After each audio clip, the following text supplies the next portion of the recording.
Baseball on Comcast Sportsnet, part of the NBC Sports Group. It was a couple of midnight specials this week that has the East Bay starting to believe in the green and gold. Monday, it took 15 innings to take care of the Rays with a sac fly by Jamal Weeks, capping off an historic July. Last night, another sacrifice fly in the 15th from Coco Crisp as the Athletics sent the faithful home happy for their 13th walk-off of the season. No matter what happens, it's been an unbelievable run as this team will scratch, claw, and fight for wins. It's another installment of A's Baseball next.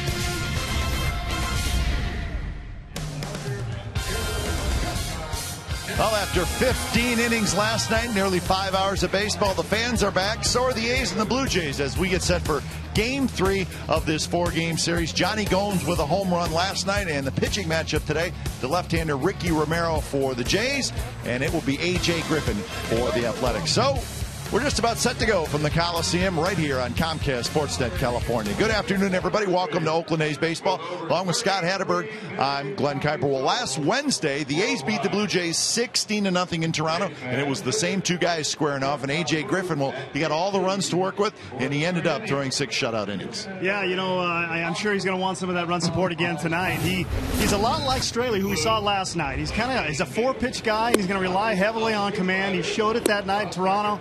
He's a guy that's going to really command the zone. All 4 pitches, he's going to mix the sequences. He's going to get ahead. He likes to work fast. He's an efficient pitcher, and he's shown that in his last 7 starts. So Griffin was very good. Ricky Romero was not in that start. In fact, he did not get out of the second inning. This is a good pitcher, but he's really struggling right now. Yeah, Ricky, he's got really good stuff. I mean, it's not a case of his stuff. It's a case of him just not commanding, and he's really had troubles early.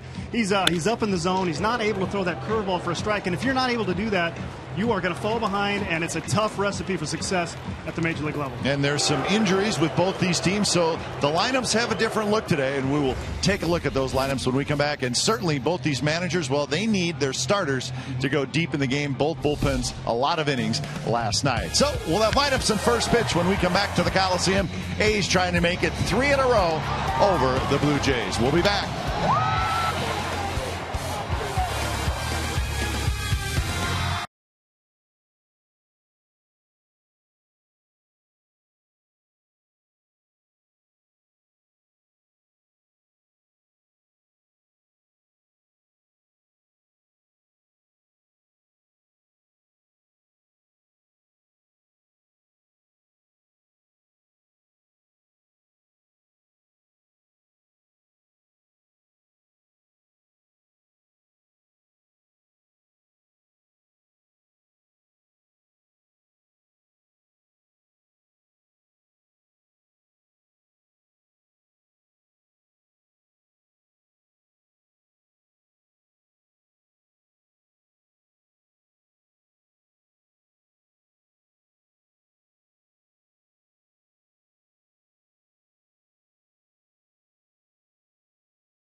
Comcast Sportsnet California is brought to you by AT&T, the nation's largest 4G network. AT&T, rethink possible. And by Toyota.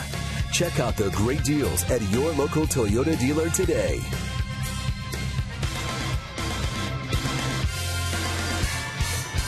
Well, Jamal Weeks scored the winning run in the 15th inning last night. Back to work today as he signed some autographs. Some of the youngsters on the field as the A's wearing the gold tops today. Let's check the game time weather on a beautiful Saturday afternoon. It's brought to you by the Santa Cruz Beach Boardwalk. Get to the beach. The admission-free boardwalk is open daily. 62 degrees, and we're just starting to see some sunshine as it's been a cloudy, cool morning, but it is starting to warm up. That is a new player and one of the top prospects for the Toronto Blue Jays, Adeiny Hechavarria, and he's going to play third base today. So that's a major league debut. He's excited. He's an exciting player. He's got one of those gloves that some people call wizard-like. Yeah. I'd like to see some of that. So he's in there today. Let's look at the Blue Jays lineup. And there it is. And that's pretty good writing right there.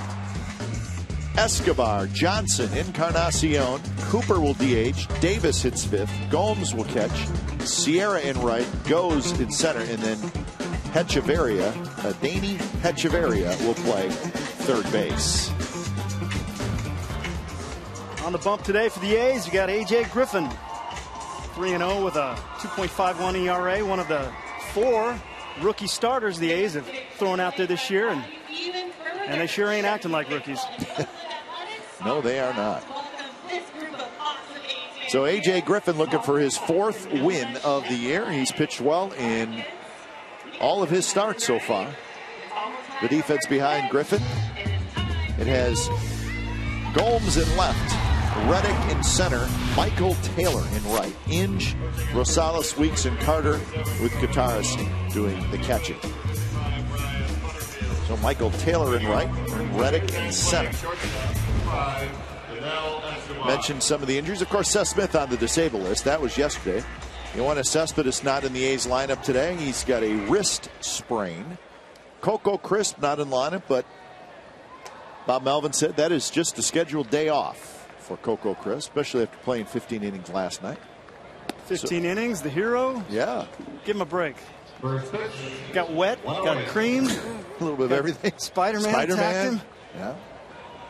He looks dry now, though. A little product in the hair. There's Cespedes. He could pinch hit if needed today, but those are the 2 gentlemen out of the lineup. And for the Jays, Colby Rasmus not in the lineup. Brett Laurie not in the lineup. So that's a couple of big bats not playing for the Jays. And remember, they're also without Bautista and Aaron Sebia, who are both on the disabled list. So it's kind of a depleted Jays lineup right now. You take those 4 guys out, that's 4 very good offensive players. That is a gaping hole in the boat. And there they are in the stands. Yeah, they're going to enjoy the game for a couple innings at least. So 2-2 the count to Escobar, moving up to the leadoff spot today. He'll be followed by Johnson and Encarnacion.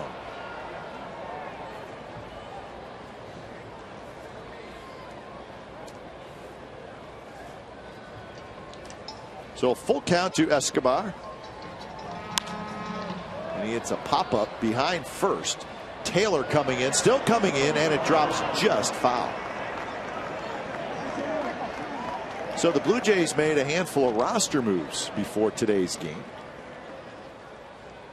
Jesse Chavez, a right-handed reliever, called up, and Hechavarria, who's in the lineup, brought up from AAA. Brett Cecil, last night's starting pitcher, back down to Las Vegas, and Drew Carpenter, a reliever who did not pitch in the game last night, designated for assignment. So the Blue Jays made a few moves. Not only a long night, but a busy one. Another pop-up. See if Taylor can get this one. He's digging hard, and he will not. One hop into the seats. Got a little better jump on that ball. That first one seemed like he didn't quite see it off the bat. He got a little deeper foul territory on that one. So last night, 4 hours and 47 minutes was the length of the game.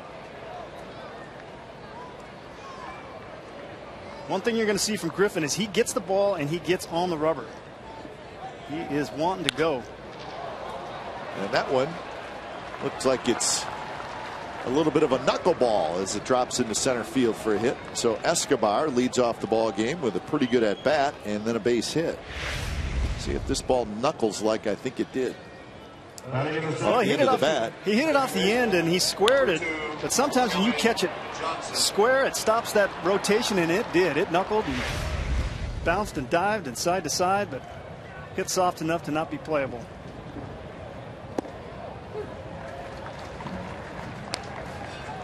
So Kelly Johnson steps in.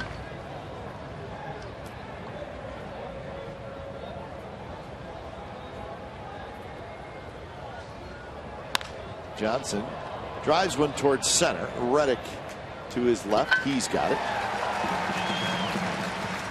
So that's out number one.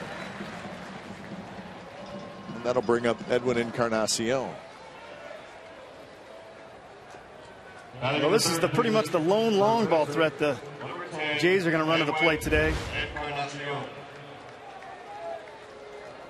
And they've done a pretty good job this series of keeping him at least quiet. Well, and you see the note on the bottom, 2 hits in his last 19 at bats. So if you're going to play the Blue Jays and they have all these injuries, and then Encarnacion struggling some, that would be a good time to take on the Jays. And you can see Griffin right there. He knows that he's a guy that can hurt you. That one hit way high and way foul, but into the second deck. He left that fastball over the plate. He starts him with a breaking ball. Wouldn't be surprised if he gets a steady diet of stuff, nibbling edges, something with a wrinkle.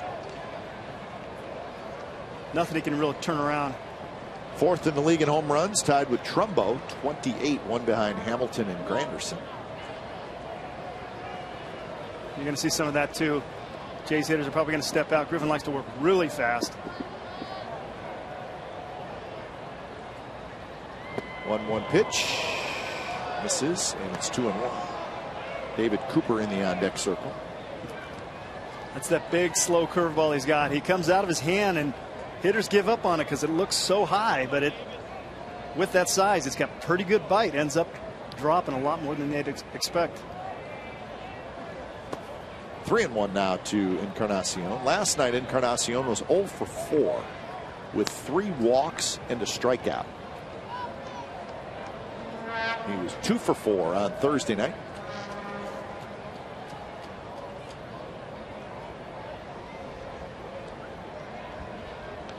Runner goes, and this one's lofted toward left field.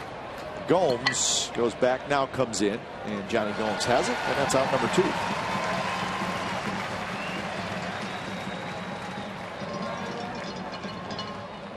Umpires Jerry Davis call balls and strikes. He's also Manny Gonzalez. After a long night, he'll head down to 3rd, hoping to catch a little break. But Manny Gonzalez, give the umpires credit, call balls and strikes for 15 innings. That is not easy to do. Yeah, they're squatting for both sides. Forget about that, taxing that home plate job can be. Well, you think about holding your concentration for doing anything for 5 hours, let alone 400 pitches. You got to call balls and strikes for probably more than that. 1-1 to David Cooper, who's the designated hitter today. Cooper played first base first 2 games in this series. 3 for 7. Good change there, but not biting. Not exactly who they want in the cleanup spot right now, but with everybody out, he's pulling the duty. Popped up on the infield. Rajai Davis is under it.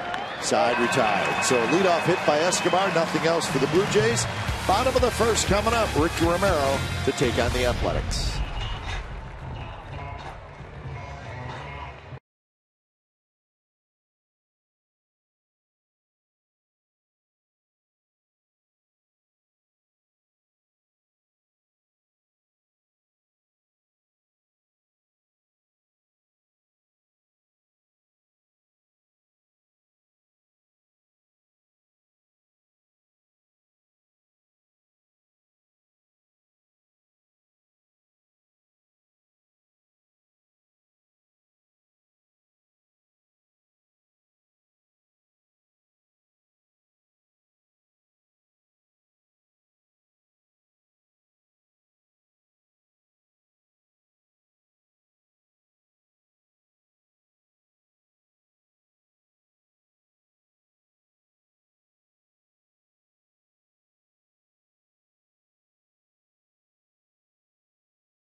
He's come to bat against Ricky Romero. Here's the lineup. Weeks, Taylor, Reddick, Carter, Gomes, Inge, Norris, Kataris, and Rosales. We got Ricky Romero, left-handed pitcher, on the mound today for the Jays. Really struggling as of late. He's got 70 walks in 129 innings pitched. He's having huge difficulties early in the game throwing strikes. So if there's a time to face him, now is the time. Romero's first pitch to Weeks is a low strike called by Jerry Davis. I think I said Rajay Davis caught that last pop-up. It was Jemiah Weeks. That's right. Rajay Davis was in the on-deck circle. I have no excuse. This is the hero. Can't forget the hero. Zdeno Hechavarria in his major league debut. Usually a shortstop, playing third base today. And as they say, he's a real deal shortstop. Well, that's what we're hearing. He's about as smooth as you will see defensively. Maybe some questions about his bat, but he's supposed to be about as good defensively as you will see. Rough stages with the bat, they're saying right now, but a little raw, but there's some potential there to hit for some average. He's got a plus arm, pretty much plus across the board defensively. And a guy like that, you can not only put him at third, but probably anywhere. 2-2 now to Weeks, hitting .221 with a couple of home runs.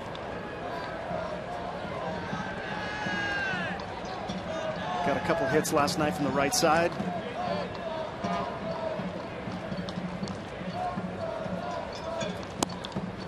Full count.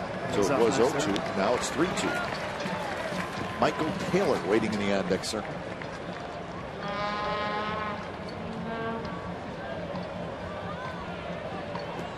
Not your typical number 2 hitter, but today that's where he's going to be. That one's hit high to right center. Going back, still going back near the warning track. He's got it. So that's out number 1. Here's our 4 to right choice. Last night, bottom of the 15th, it was Jemiah Weeks who led off with a triple down the right field line. So runner at third and nobody out. So Coco Crisp then gets it done with a sacrifice fly, and the A's with their major league leading 13th walk-off win, and they do it in 15 innings. So, as always, lots of fun in the celebration. Just when you think the A's cannot come up with something new from a celebration standpoint, they do. As Spider-Man actually came out. And not only did he come out, you just get Taylor. So Spider-Man did the whipped cream. Not only did he come out, but he came out quick. Well, that's those superheroes. Not as quick as you can get. There's Spider-Man. Well, Spider-Man's an A's fan. It was a blur right there. I mean, come on. I mean, who do you think? Of course, we know exactly who it is. It has to be Reddick. It's a lot of energy for 15 innings. Now, Reddick said he was able to get his baseball uniform off and his Spider-Man uniform on in just a shade over 2 minutes. That's pretty quick. He also said he thinks the Spider-Man thing is a one-time deal, so maybe we won't see it. Well, Reddick flies out. I don't know. I could see it coming out again somewhere. Spider, Reddick, and Wright.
On Comcast Sportsnet California is brought to you by Cache Creek's Tropical Riches. Win cash and prizes daily through September 3rd. Visit cachecreek.com for details. No score, top of the second inning, as Rajai Davis will lead things off. All right. Now, was he here last night? I'm guessing probably. No. He's pretty happy to be here today. Fistful of food, the hat on backwards. Ball game with Dad. It's a good day. Rajai Davis, Yan Gomes, Moises Sierra. 3 hitters for the Jays here in the second inning. So Rajai Davis hitting in the 5th spot.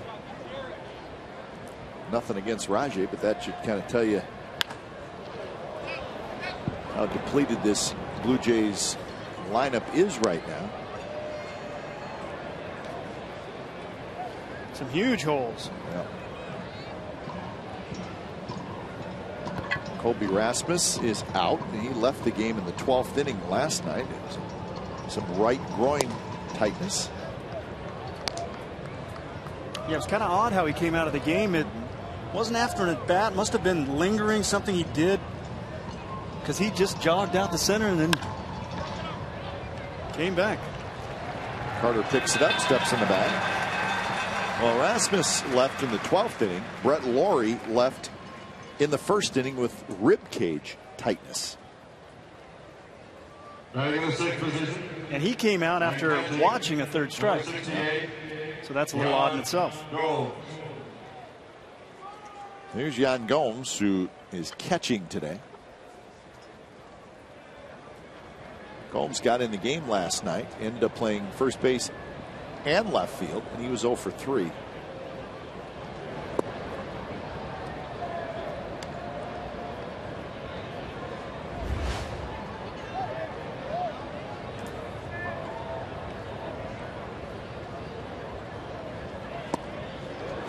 All night games tonight are games starting a little bit later this afternoon, except one.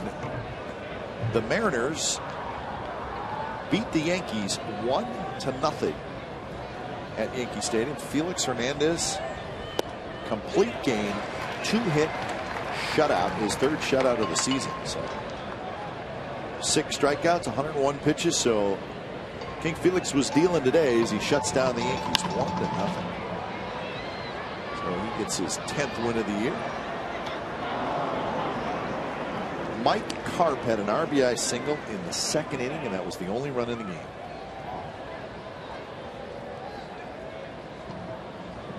Well, this is what Griffin does. He gets ahead and he's picking. He absolutely dotted that outside corner in those first 3 pitches. 2-2 the count to Griffin.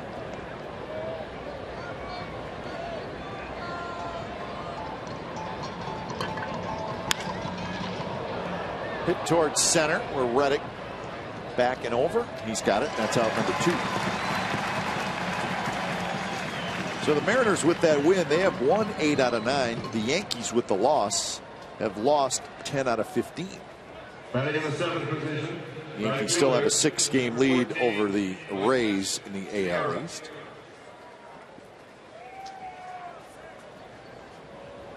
Here's Moises Sierra. Good change right there. First pitch, outside corner. That's almost unfair. Sierra got in the game last night. He was a pinch runner in the top of the 9th inning. Something might be wrong here. His velocity's really dropped. Some of those look like changes and some look like fastballs, but it's about 83 miles an hour. Gutierrez has gone out. I think he notices. He's called some fastballs that have come out at about 83, and that's just not typical for him. He's more of a 90 guy. Out. Yeah, oh boy, that's not what you want to see after a 15-inning game the night before. So you spotted it, Scott. It wasn't a changeup at 83. It was good arm action if it was. So remember Travis Blackley, who is your long guy, obviously. Well, Travis Blackley threw 47 pitches last night. So we'll see what Bob Melvin does, as the lonely it looks beard like, might yeah, be it looks like Jordan Alberto is going to stretch out, and Alberto is the only guy who did not pitch last night. So we'll wait for an update on A.J. Griffin. Alberto's coming in. He'll have plenty of time to get ready. When it's time for a change, think Speedy Oil Change and Tune-Up, your oil change, tune-up, and SPAG experts. Number 77, Jordan Norberto.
Copyrighted telecast is presented by authority of the Oakland Athletics and may not be reproduced or retransmitted in any form, and the accounts and descriptions of this game may not be disseminated without the express written consent of Athletics Investment Group, LLC.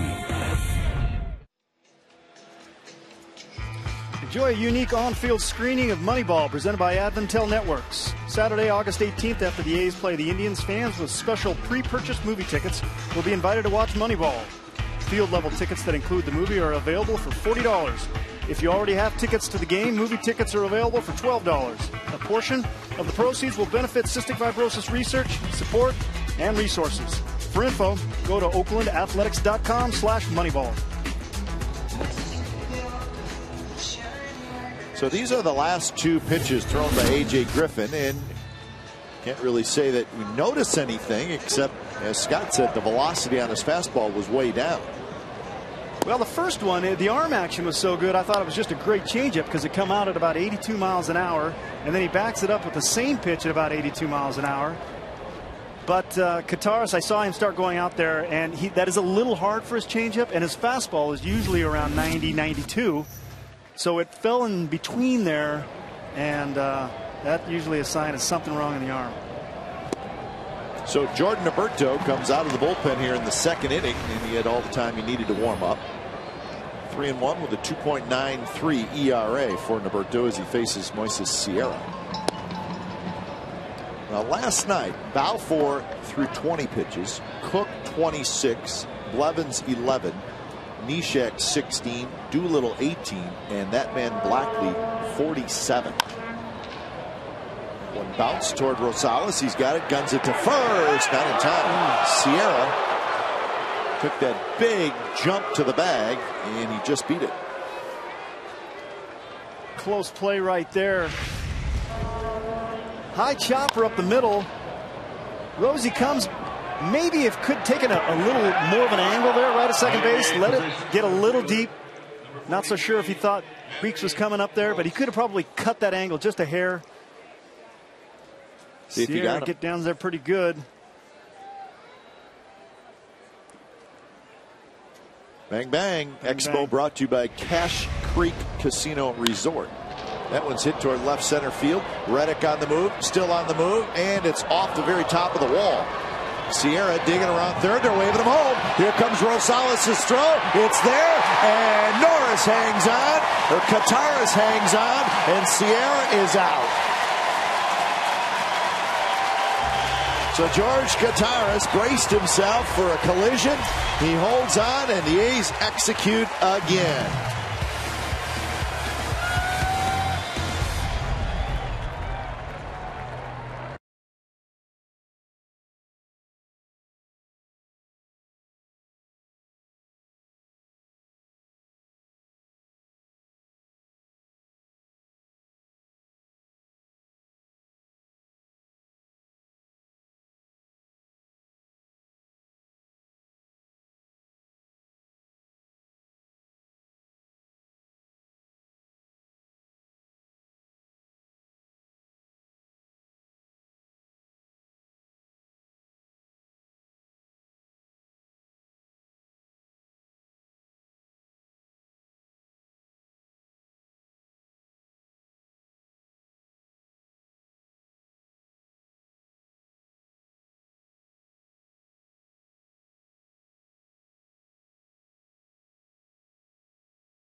Throw from Adam Rosales.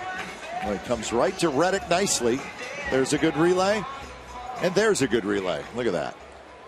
Great play off the wall by Reddick. Hit that wall, angled a little left. He got it right on the hop. Gets rid of it real quick to Rosie, who got rid of it real quick, and they got him by 5 steps. Watch Kataris. This ball was just in the dirt a little bit. But what he did good is peripherally you can see where the runner is. He knew he had a lot of time. He moved his body over.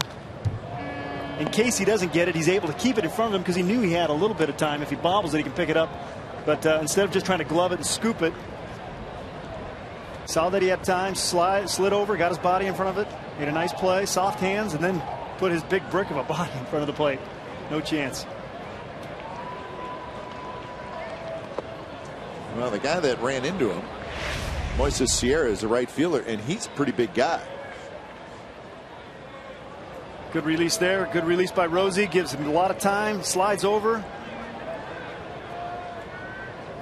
Really, when the throw's there that early, it's kind of over. I mean, it was a half-hearted attempt at running him over.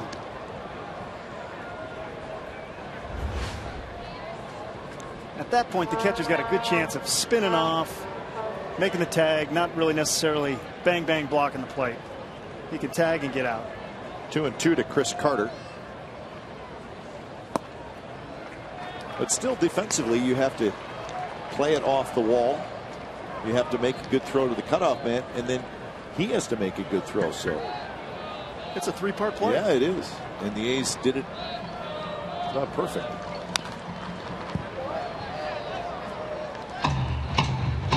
Well, today defensively is probably going to play pretty good importance, because that I could almost feel the collective sigh in the bullpen when they saw Griffin come out. I'm sure last night, all that good work they put in, they were hoping to relax for 6 or so innings. Carter hits it hard but foul. Not going to be the case today. Well, the A's bullpen last night threw 138 pitches. The Blue Jays bullpen threw 129 pitches. 9 innings for the A's, 9 1/3 for the Jays. And there's a walk. So Chris Carter is aboard, leading things off here. 2nd inning. Well, that's what Romero's trying to avoid, is those balls up in the zone like that. If he's falling behind and he's up in the zone, he's going to get hit around a little bit. So that's been his Achilles heel. In his last 7 starts, he's got a 9.44 ERA with a 3.59 opponent batting average. And a lot of that could be attributed to just falling behind and living up in the zone. Yep. First pitch to Gomes was also for Romero. That was his 71st walk allowed. That's the 2nd most in the American League. A lot of free passes.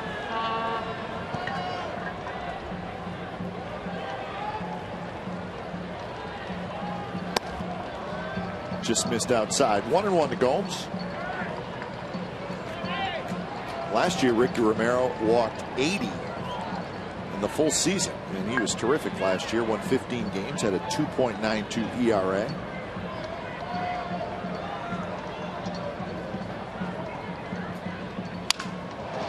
Line drive to Escobar, guns it to first, but not in time. Talking to some guys, he's had a tough time finding that release point early in his starts, and he's progressively gotten better the more he's been able to get through that lineup once. Second time, steadily that opponent batting average has dropped, but it's a release point thing. It's getting in sync, finding that release point, and once he does, he seems to settle in, and then having good stuff, it seems to take over, but it's just getting to that point. Well, that was the case in that start in Toronto against the A's, where the 2nd inning he just completely fell apart.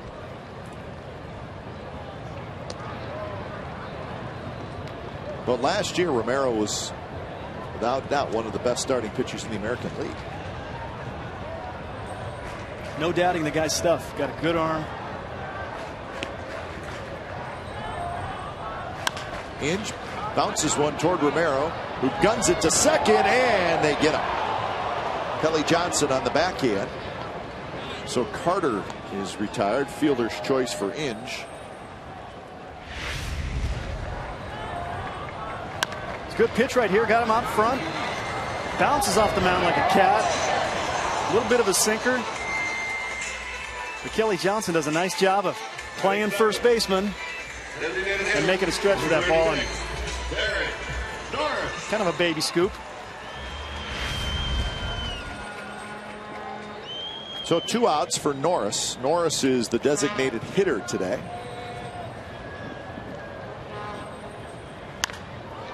Swings at the first pitch, pops it foul right side.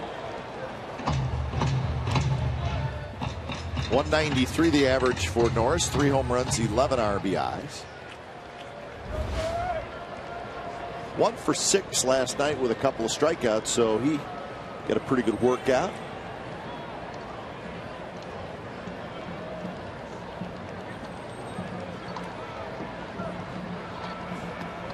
To the backstop. So Inge will get into scoring position. Well, I'm sure they're telling Norris, don't worry about the hitting. You concentrate on catching that staff. You're going to get your at-bats. And today he doesn't have to think about the catching part. He can go in and get a few more reps at the plate. They're telling him they've got confidence in him all around.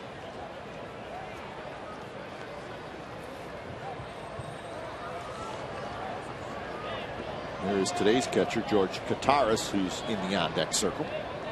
And those are the two with the heavy job of filling the shoes of Kurt Suzuki. This one hit toward right field. Sierra on the move, and he's not going to get it. Inge is going to come in to score, and the A's have a 1-0 lead. So Norris just went the other way. The wild pitch helps the A's out. Yep, the wild pitch got him in scoring position, and Norris right here doesn't try to do too much with it. He's a very strong guy, handsy kind of swing. Flares the ball out there, and really it wasn't hit that well, but you could see it from up here. That ball really tailed. Had a lot of slice to it. Carries better during the day. And just drifted past. Gets a stand-up double, 2 out, RBI. Here's Kataris, who takes the strike. RBI number 12 for Norris.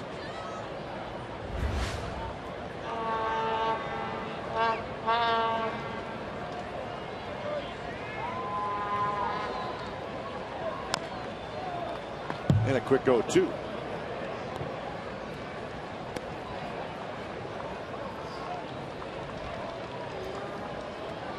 Ricky Romero is one of those rare lefty, like Noberto, that left-handers hit him better than right-handers. It seemed like every left-hander I ever faced, that was not the case.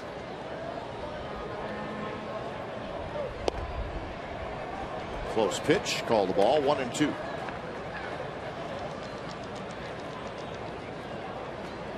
Probably a good indicator of how good his changeup is, and something that he uses versus right-handers.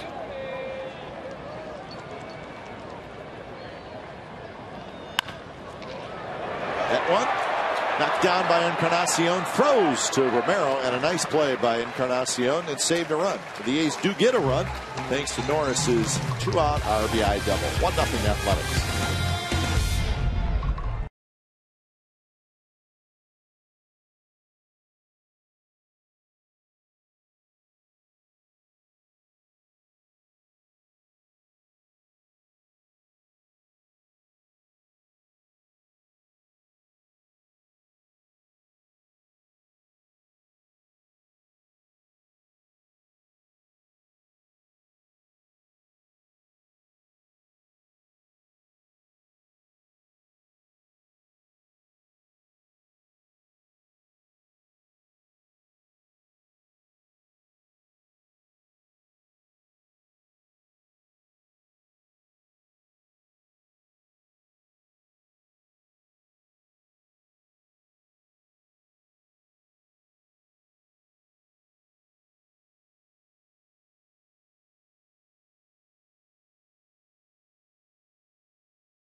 At California is brought to you by Provident Credit Union. Provident Credit Union's super reward checking is better than free. They pay you.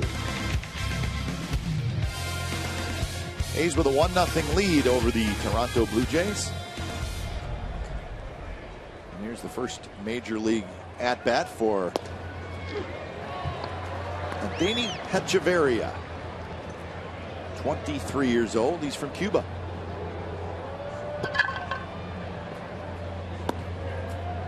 As we said earlier, he has been one of the Blue Jays' top prospects, really, since he signed with Toronto just a couple of years ago.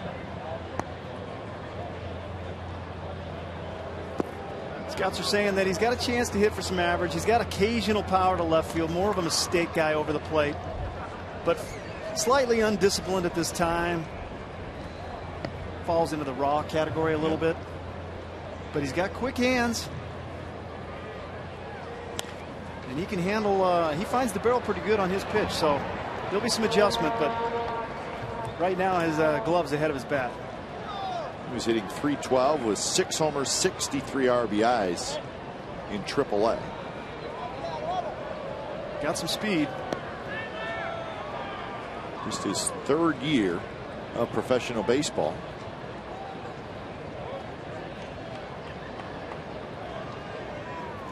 Two pitches inside.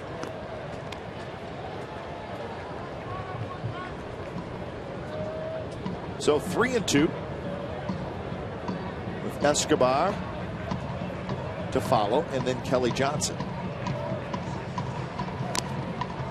Just got a piece of that one. If you're just joining us, A.J. Griffin, the A's starter, last inning after getting the first 2 outs, threw a couple pitches and then came out of the game. We have not heard a report just yet on why he came out. So Norberto came in out of the bullpen last inning. Norberto faced 2 hitters in the 2nd inning, gave up a single and a double. But the Jays did not score. A's threw a man out at home plate.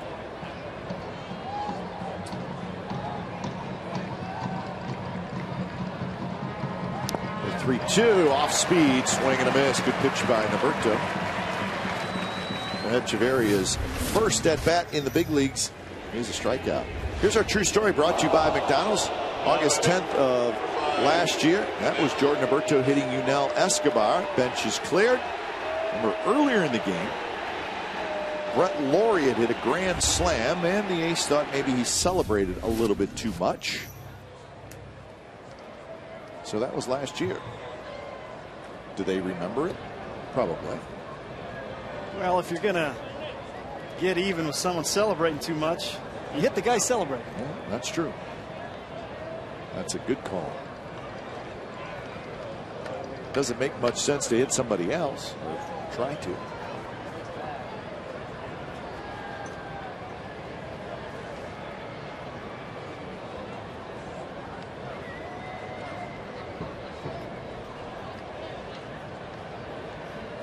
But you know, my theory, Scott, is when it's your team that's celebrating, now it's kind of cool. He's showing good enthusiasm.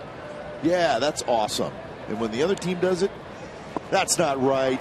Show some class. Unsportsmanlike. It's very funny because that's just the way it is. That's the way it is. There's a gray area in there. Yeah. Yeah. 1-2 to Escobar, who singled leading off the game.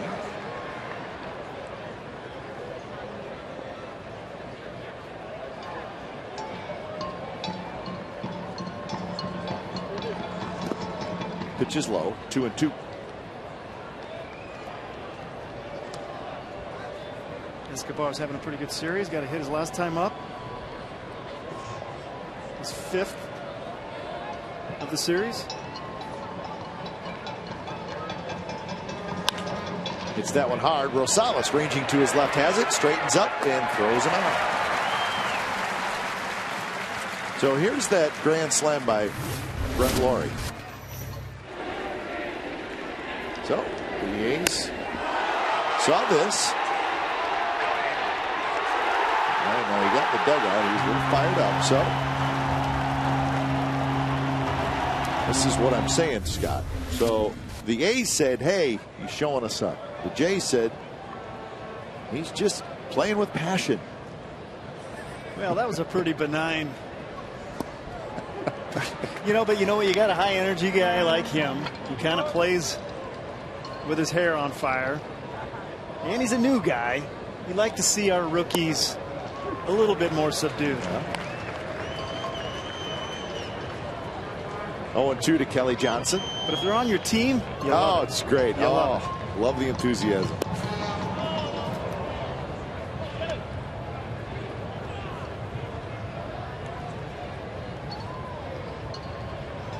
1-2 to Johnson, who had a fly ball to center field in the first inning.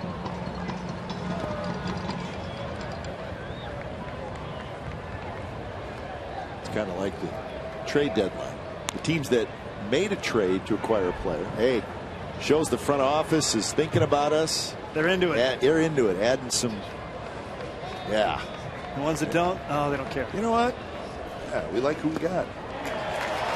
Swing and a miss, and a couple of strikeouts for Norberto as we are headed to the bottom of the third. 1-0 A's.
After the A's versus Blue Jays game today at the Holiday Inn Oakland Airport.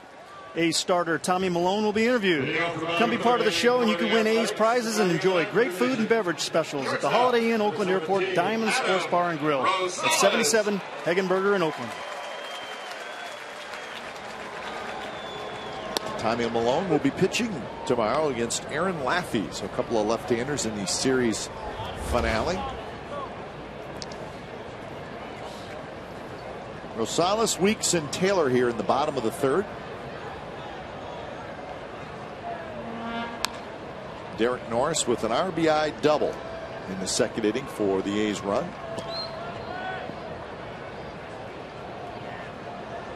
Well, Rosie's struggling some at the plate. He's over his last 17, but a good sign is I came into the corridor by the clubhouse today and he was playing hockey with Brandon Inge. That's a great sign. That means he's going to probably get a base hit in his first at bat, and he does. There's a nice wrister to right. There's the other one. Look at hockey. Ball inside, stays inside. He's got that really flat path. Sometimes when you aim at a puck small enough, you know, you aim small, you miss small.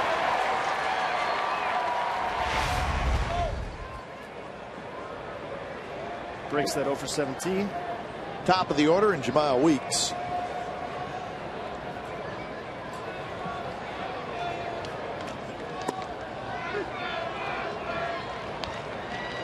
I'd like to see Rosie on skates. It's a visual. It'd be fun to watch.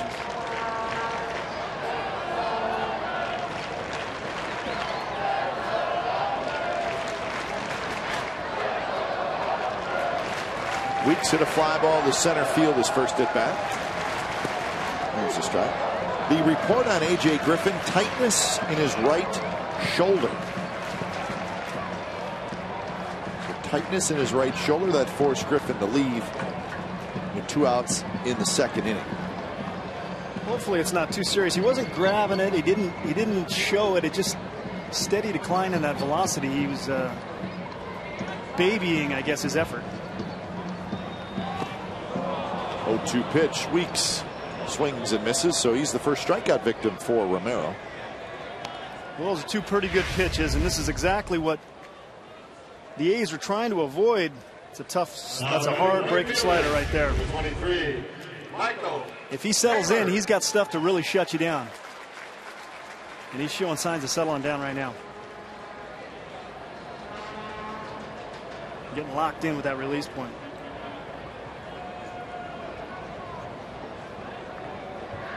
First pitch to Michael Taylor is a bit inside. A's in that top wild card spot in the American League. They have a 1.5 lead now over the Angels, who have the second wild card spot. But it's tight.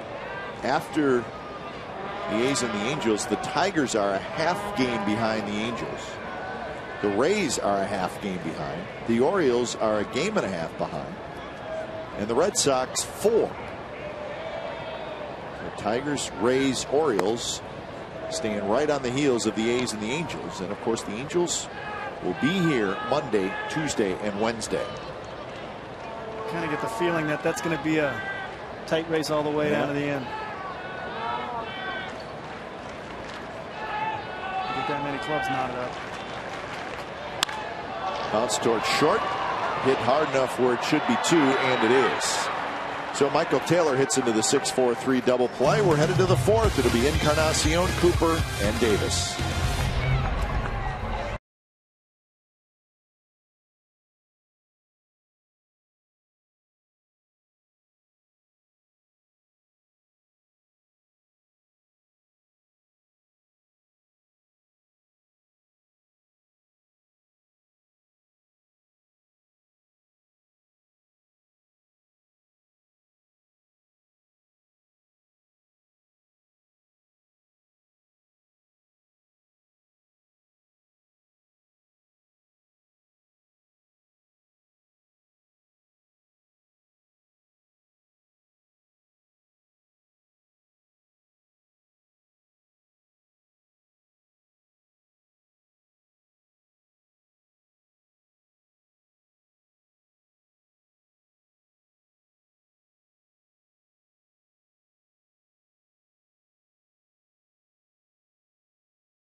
New Insider, stay up to date on everything athletics with Casey Pratt. Follow Casey on Twitter at Casey Pratt CSN.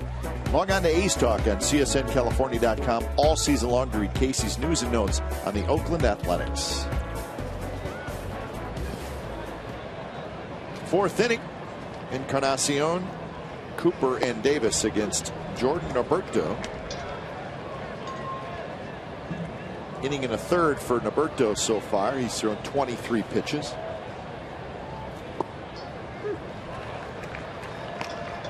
And he has become a very important person in this game for the Athletics. They need him. They need a couple more innings. Stretch him out. He's got 24 pitches right now, 25.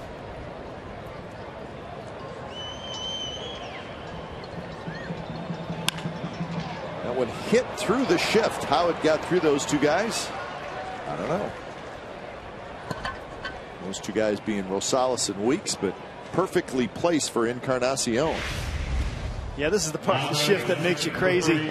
And it's just the odds part. If they were playing him straight up, this ball is hit pretty much right directly at where the shortstop would be. But when you shift him over, That hole is vacated. So that's the 4th hit in the game for Toronto. And here's David Cooper. Cooper takes down and away.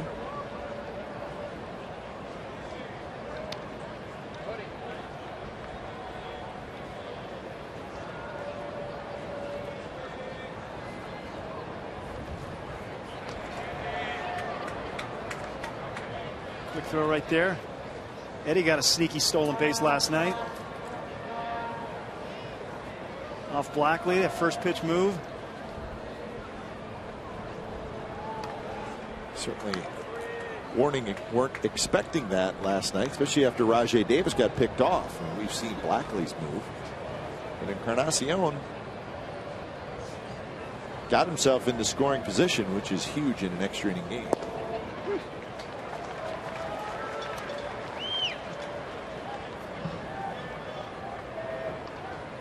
Blue Jays last night had 11 hits. The A's had 14.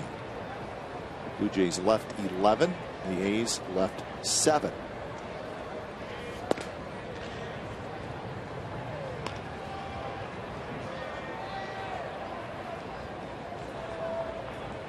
And the Blue Jays had a pitcher hit.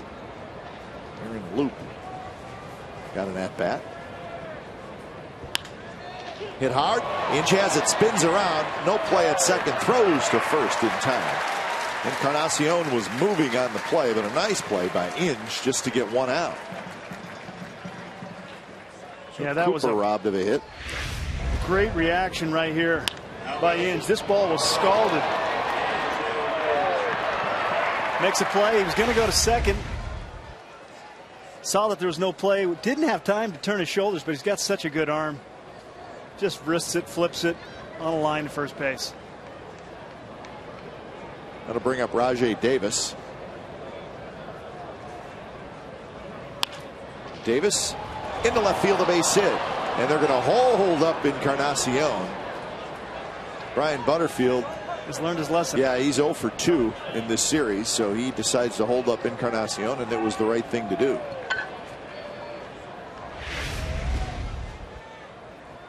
Yeah, this ball squeaks through. Rosie almost makes a great play, but it's just outside his glove. But Gomes is charging the ball.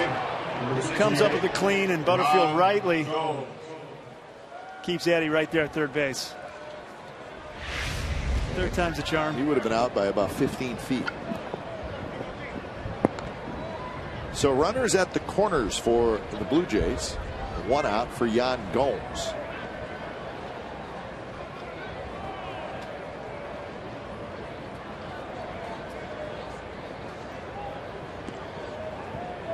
Gomes hit a fly ball to center field his first at bat, and he takes a little bit outside. Blue Jays have lost 6 in a row, and they are now 51 and 55. And they're starting to fall out of that wild card race. And they're starting to fall apart physically. Yeah, that's really going hand in hand, huh? Yes. Also have lost 8 out of their last 11, and they're sitting on a 10-game road trip.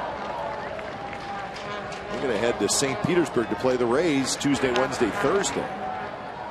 And the Rays are playing very good baseball, so that's not going to get any easier. And they do not know when the big bopper, Jose Bautista, is going to come back.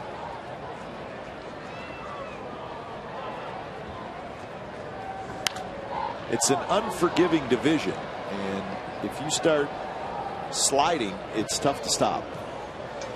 It's really tough. It's really tough to stop, and then it's really tough to get back into it. Well, yeah, there's just Rays are playing better. Orioles have had a good year. Red Sox, they've lost 3 in a row. They're a game under 500, so they're trying to stay in this thing. Now there's still time.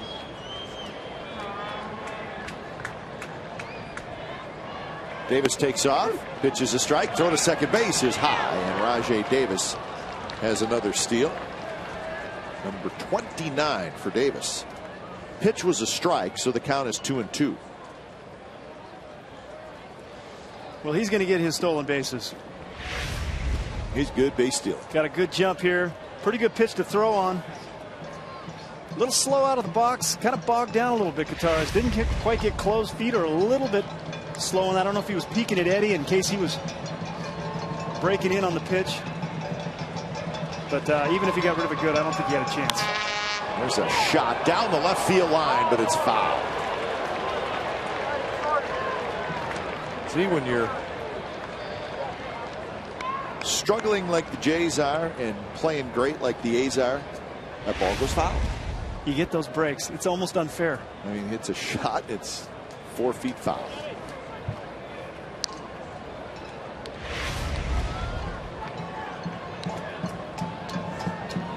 Roberto looking for a strikeout. Fastball is high. On deck is Moises Sierra. Infield's giving him the run. Playing straight up and back. 37 pitches now for Norberto.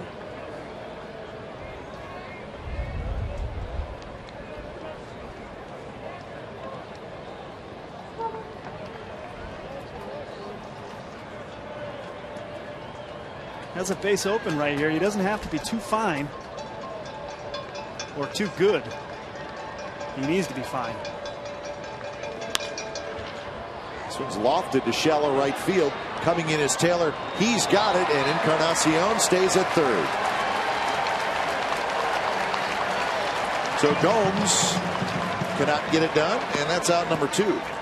Good execution by Norberto right there. That was a quality pitch. Keep him to the big part of the yard. Throws a fastball.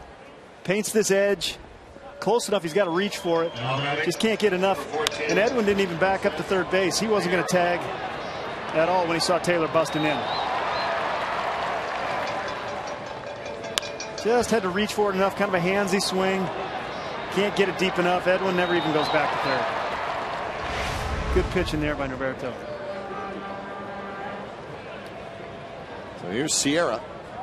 Got an infield single in the second inning. Sierra getting the start today in right field.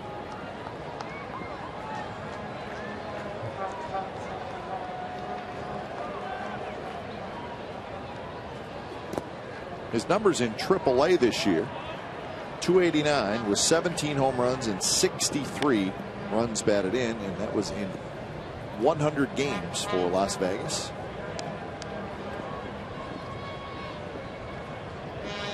Same kind of situation right here. 2-0, you got a base open and you got a lefty on deck. Doubt he'll just give in here. Swing and a miss.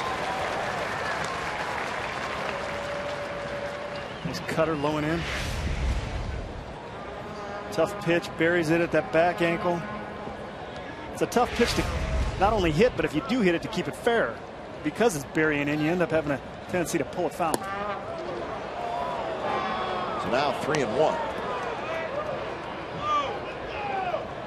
That left-handed hitter on deck is Anthony Goes.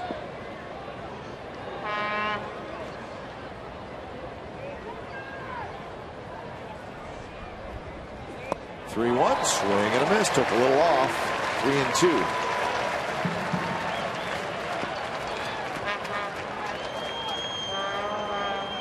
Career high 43 pitches now for Jordan Norberto. I think he might extend that today. By one for sure. Pretty silent bullpen. Pitch is hit hard toward Inge. He's got it. Straightens up. Throws across. And Norberto gets out of it. So the Blue Jays, once again, cannot come up with a big hit. And it's 1-0 Athletics going to the bottom of the 4th.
Athletics. Here's our trivia question brought to you by AT&T. He was the only active player to have played in the 1980s.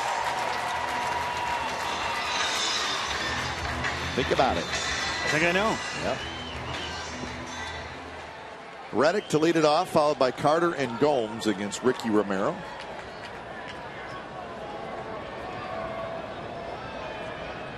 A's with a single run in the second inning. Romero has walked one and struck out one. And he's thrown 38 pitches through 3 innings. He's starting to settle in, Yep. but Reddick has had some success off him. 375. Out in front, 0-2. Pretty good curveball right there. Reddick with a fly ball to right field in the first inning. He's now 4 for 10 in the series.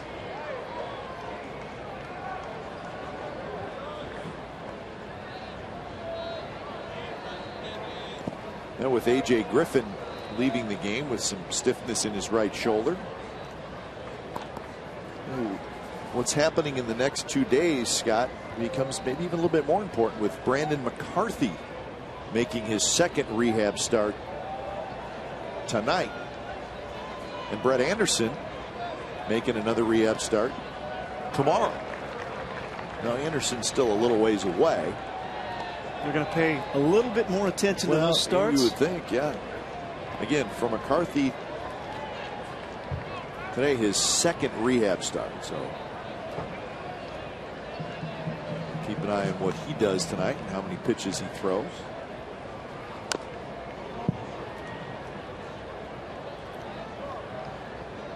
Well, there's no doubt the bullpen's going to need a break. So it's a little bit more pressure on the next couple days of the starting pitchers. No question. Maybe a little longer leash. And as you mentioned go earlier, awry. 4 rookies in the starting rotation. Malone, Parker, Griffin, and now Straley, who pitched last night. That's the starter, second best in the American League. The A's still with the best team ERA in the American League. 3.42, just a shade ahead of the Tampa Bay Rays. Reddick hits one toward left. Davis back and then in. He's got it for out number 1. Chris Carter with a home run last night. Another long one. He doesn't need to hit any cheap ones. Just loving how short his swing has become and how far he can hit it with such a short stroke. Chris Carter. Well, we're all hoping that Chris Carter has finally figured it all out. He's had 76 at bats, so the sample size needs to be a little larger, but it looks different. The numbers he's put up in AAA are, indisputable, but what he's come up here, it's just he's had to change the approach and he hasn't been able to do it. And like you said, he looks different. And this is what Chili's been trying to do. Darren Bush down in AAA, Sparks trying to get him to be this kind of hitter, and finally it's clicked. And in fact, he's a good example of what Michael Taylor needs to do. Yeah, that's exactly right. 2 guys in the same kind of mold.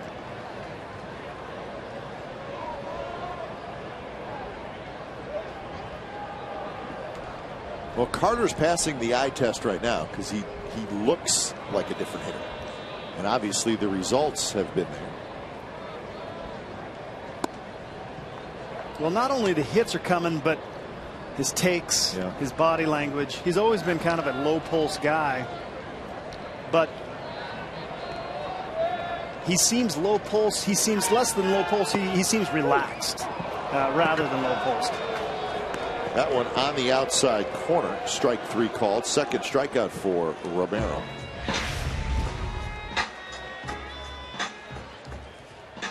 Well, I think he might have an argument right there. It's a big man. Pretty low pitch. 31, Johnny Gomes. 2 outs for Gomes.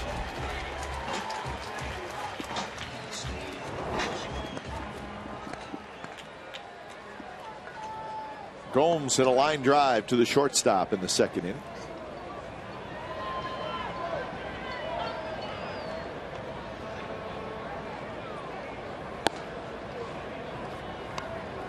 Holmes' home run last night was his 11th of the year.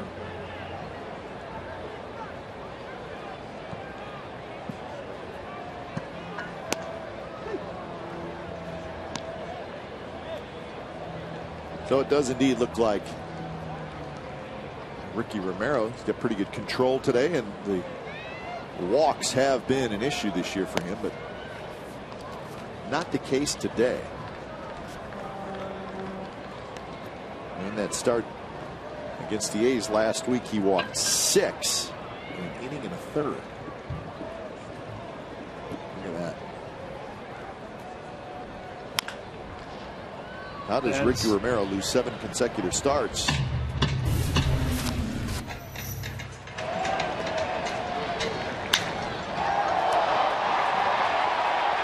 Well, that got out of here in a hurry. And when he hits them good, they get out of here in a hurry.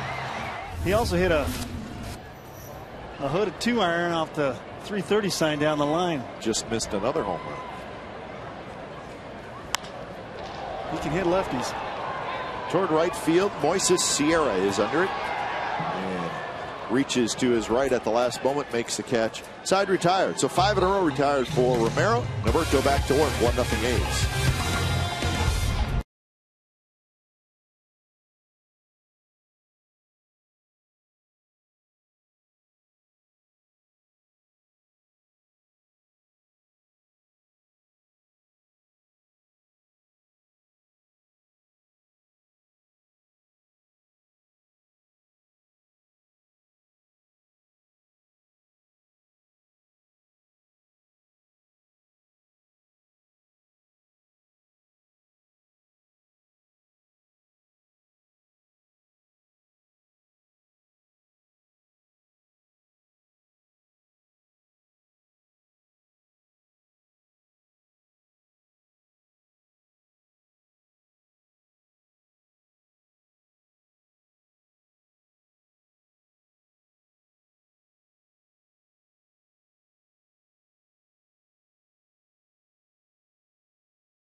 One nothing, A's lead. It's the top of the 5th inning on a beautiful day at the Coliseum.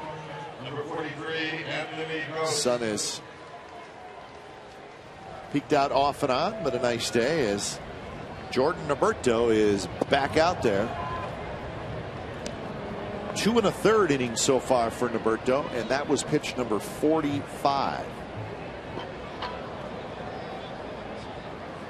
Always lots of tough decisions for managers during the course of a game. But how far do you go with Norberto? Obviously, at this point, he's not going to be available tomorrow.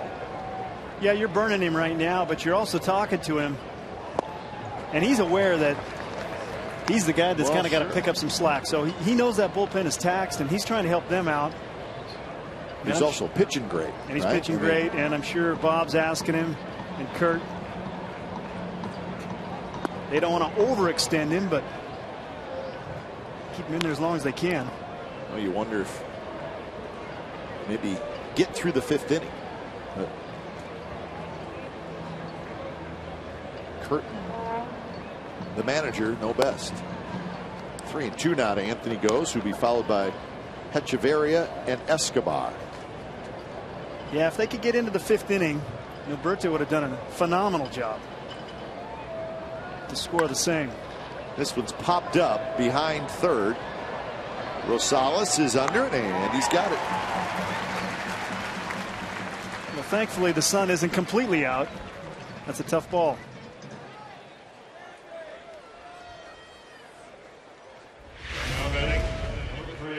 He's got his glasses on, and the clouds are out, but you can tell him he is really fighting it. Sometimes the better angle of the shortstop going out as opposed to the left fielder coming in changes a little bit where the ball might be at its apex and might see it a little bit better, but that's the communication between those two. And Carter doesn't have glasses on. First pitch to Danny Echeverria is rolled foul. I could never wear sunglasses. I had to have the flip down. Did you? Yep. Old-fashioned guy? Well, it seemed like they distort. I felt like I sweated them up. First of all, I sweated a lot. Fog them up a little bit. And I fogged them up. And I needed my vision. I needed everything. Well, it's always funny. The sunglasses, but they're on top of the hat, which is fine, but you better not lose the ball in the sun. 0-2 pitch. Echeverria, a big swing and a miss, so he strikes out for the second time. Well, there's one thing he could adjust is finding a two-strike approach. Most likely he's going to be kind of a lower part of the order type of guy, and that is a middle of the order type of swing. And you could see the ball was by him. Big swing, a decent swing. He's got good balance, but the game is a little faster up here, and that size right there is just not going to play. Top of the order, and Escobar. Escobar fouls it at the plate.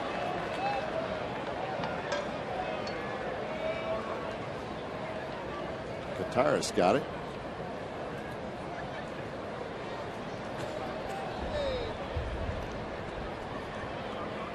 That hit him square in the chest, but if you've met the man, he's built pretty well.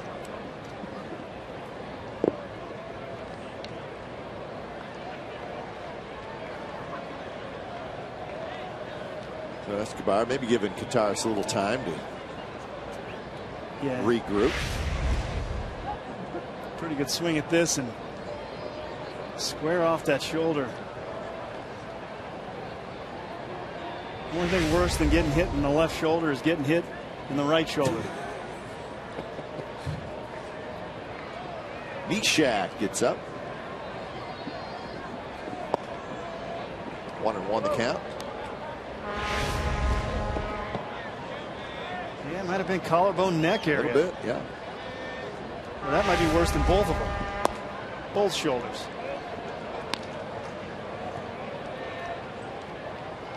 Two and 1 the count. Escobar with a single and a ground out to short.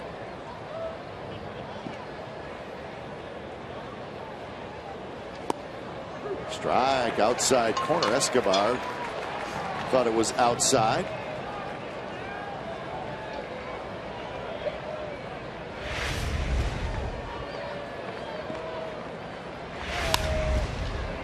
Inge has it. Side retired. Roberto with a 3-up, 3-down inning. Bottom of the fifth coming up. 1-0 A's.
active player to have played in the 1980s?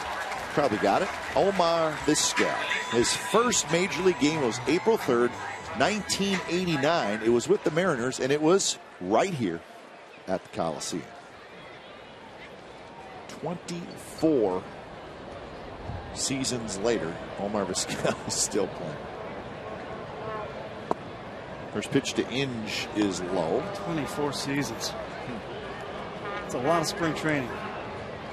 He's not going to know what to do with himself come middle of February next year.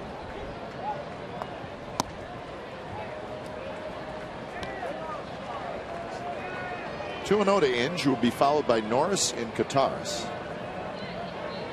He's probably got more spring training at bats than a lot of. Oh, no question. Veteran big leaguers.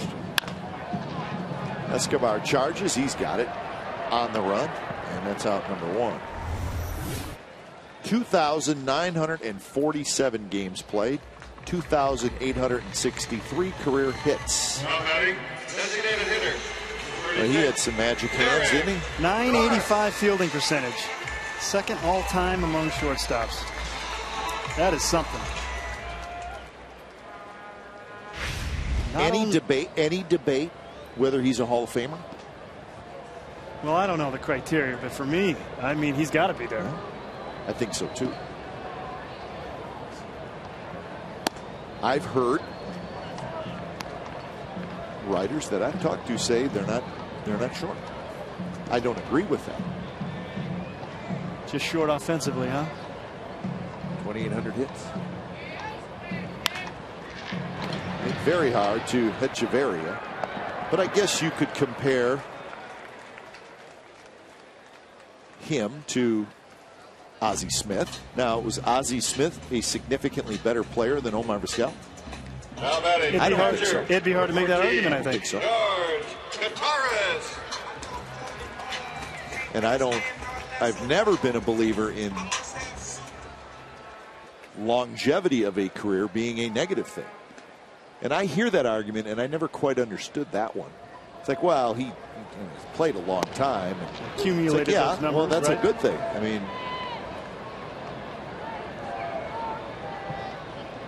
I think he is a Hall of Famer. I'm with you.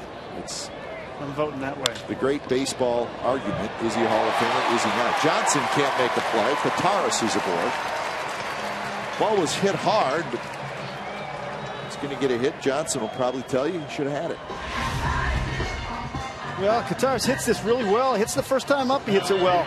Stays on it. Real handsy swing he's got, but he hits it hard because he's got strong hands. Johnson makes a sliding play. I think he was trying to play it. I think he knew he was going to get it, and he was going to do that little slide, pop up, and turn. Popped up too early. Might have started the pop up turn a little early. So that's the third hit for the Athletics, and here's Adam Rosales.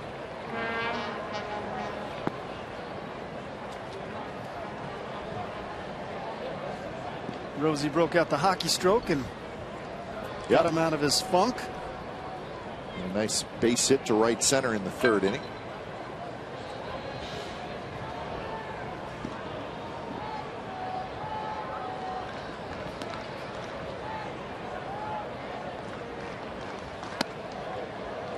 Missed again, 2-0. 62 pitches for Romero. So his pitch count's in decent shape. 2 outs in the 5th inning. Nishak warming up again for the Athletics. So it's possible that Roberto could be finished, or a left-handed hitter in Kelly Johnson will lead off the 6th. Maybe might go up for that one hitter. We'll see.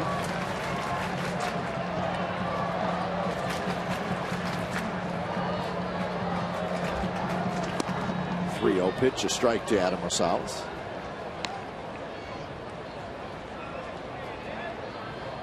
Well, Romero's been way more efficient than he has been in these previous starts. Well, he's pitching like the Ricky Romero that you know. Strike 3-2.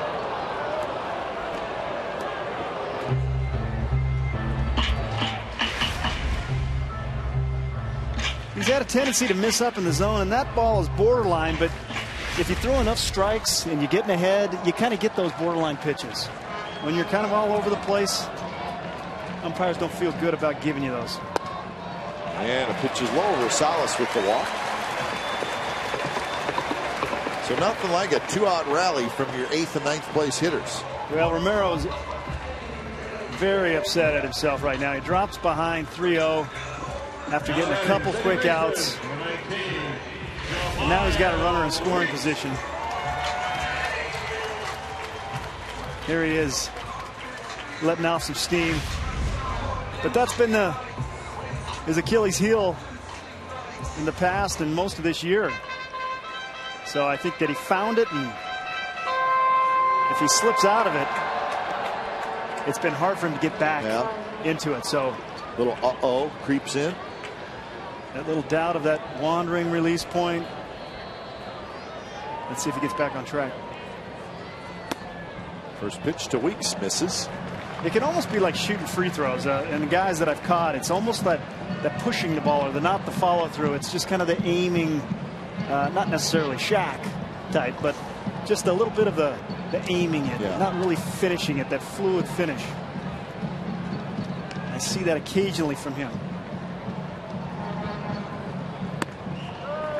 Not close, and now it's 2-0.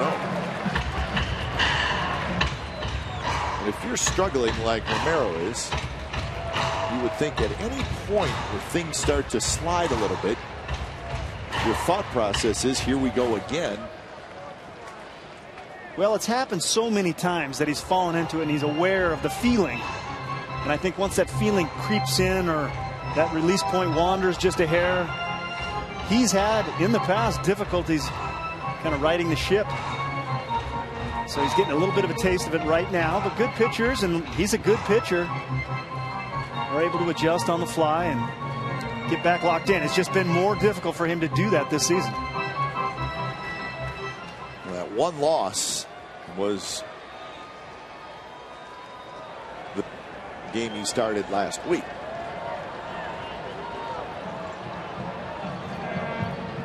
Two 2-0 the count. Weeks has a fly ball to center field and a strikeout. 0 for 2. Not close. 3-0.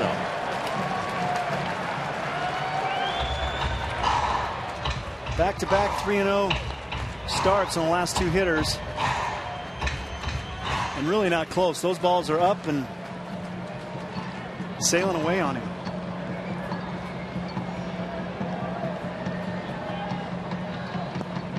That one misses badly. So a 4-pitch walk, and now the A's have the bases loaded and 2 outs.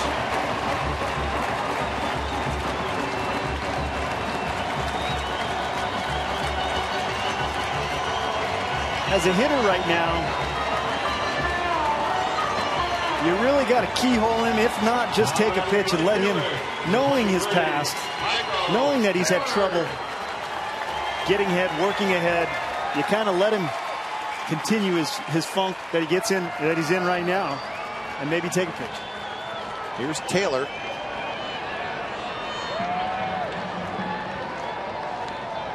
First pitch to Taylor in there for a strike. Taylor has grounded out twice to short. One was a double play.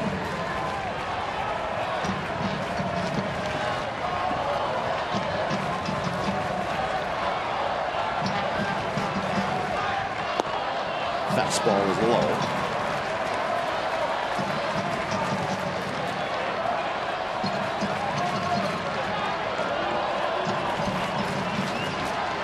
Chance to blow it open right here from Mr. Taylor.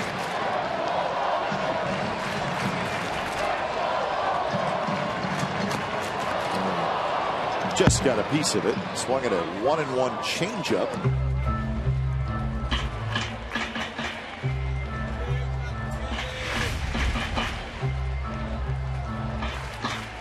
Well, maybe with Johnson coming up, he's seeing.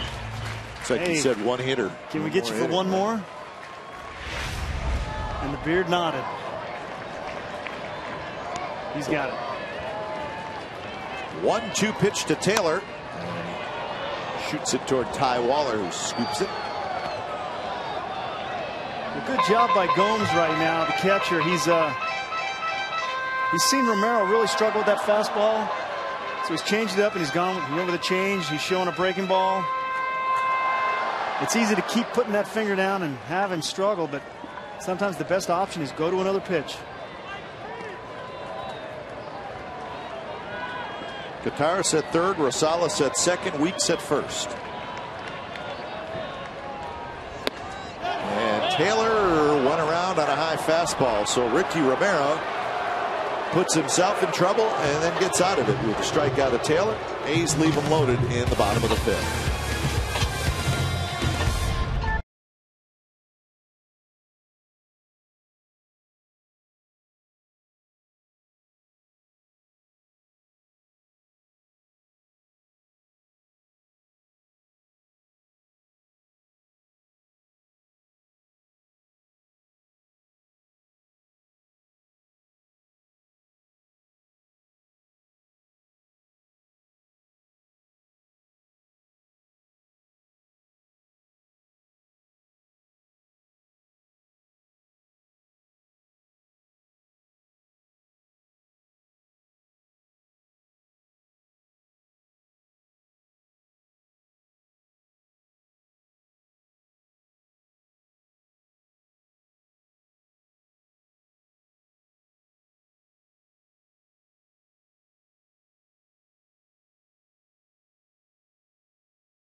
See him tomorrow when the A's play the Blue Jays. 7,500 kids will receive an A's Jamile Weeks drawstring backpack, courtesy of Washington Hospital of Fremont. For more information and tickets, go to oaklandathletics.com/tickets.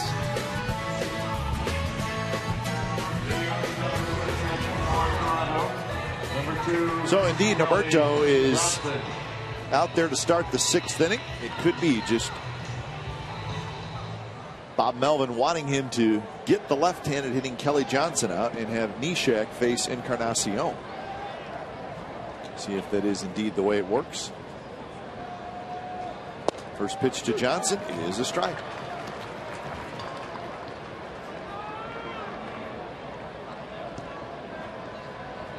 One for 12 in the series is Kelly Johnson. He has struggled. Struck out 4 times. I mean, he's had some opportunities to come up with a big hit for the Jays, and he has not been able to do it.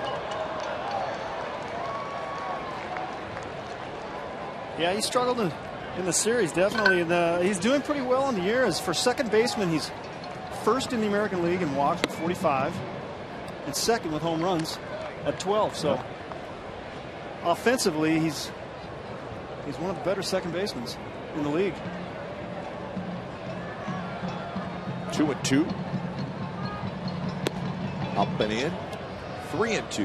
That was pitch number 63 from Jordan Norberto.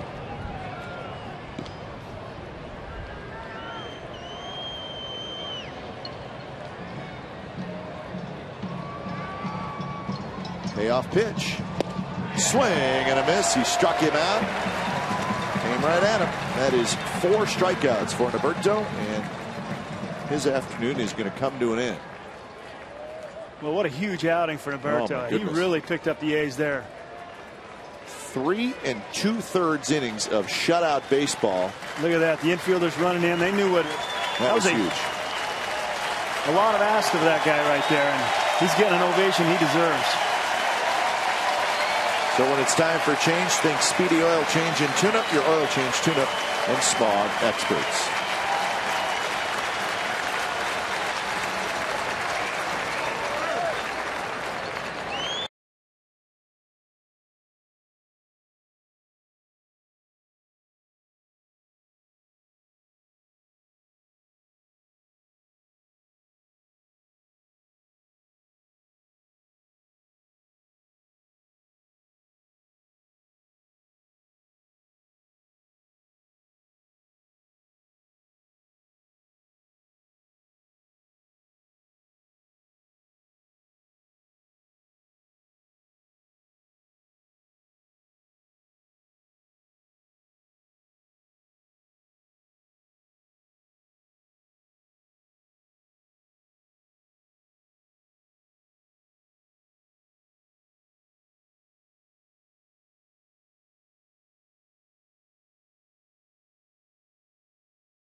Jordan Alberto, he's your MVP today. There's no doubt. And he's giving fives out as well he should. When Neshek comes in to face Encarnacion, jumps ahead in the count 0-1. Neshek last night, an inning and a third, 3 strikeouts. He threw 16 pitches. Remember, he struck out the side.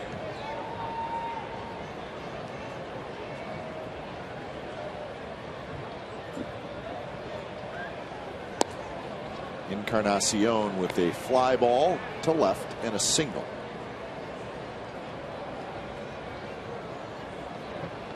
Well, it's nice to have a guy like this coming out of your bullpen. He's that funky elbows and knees, and everything's kind of flying in every direction. It's kind of a bit of a car wreck.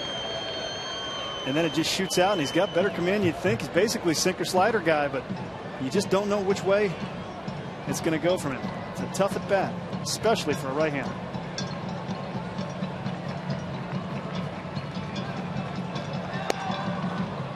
Slider outside, so full count to Encarnacion. Well, that's got to be a tough pitch for a right-handed hitter to lay off of. For sure.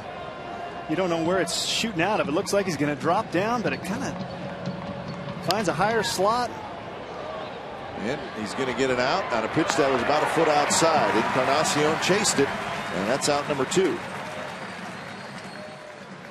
Shift work that time. Jamal playing pretty much right behind second.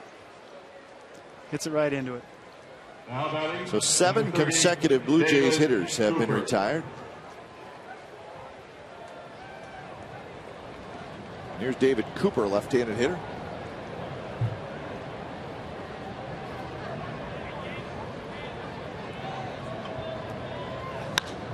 Cooper toward right field. Taylor is over. He's got it. Side retired. So another 3-up, 3-down inning. And we're headed to the bottom of the 6th. 1-0 Athletics.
Light freeze game.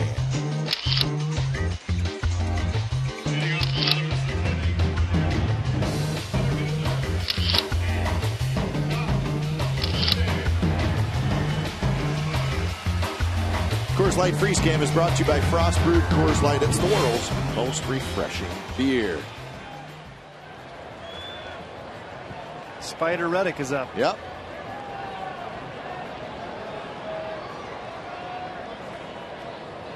Keeps it up, he's going to be a fan favorite. Well, they got the sign up in his. I think he already is. His right field fan club. Spider Reddick. Today, Reddick is 0 for 2, couple of fly balls, 2-0.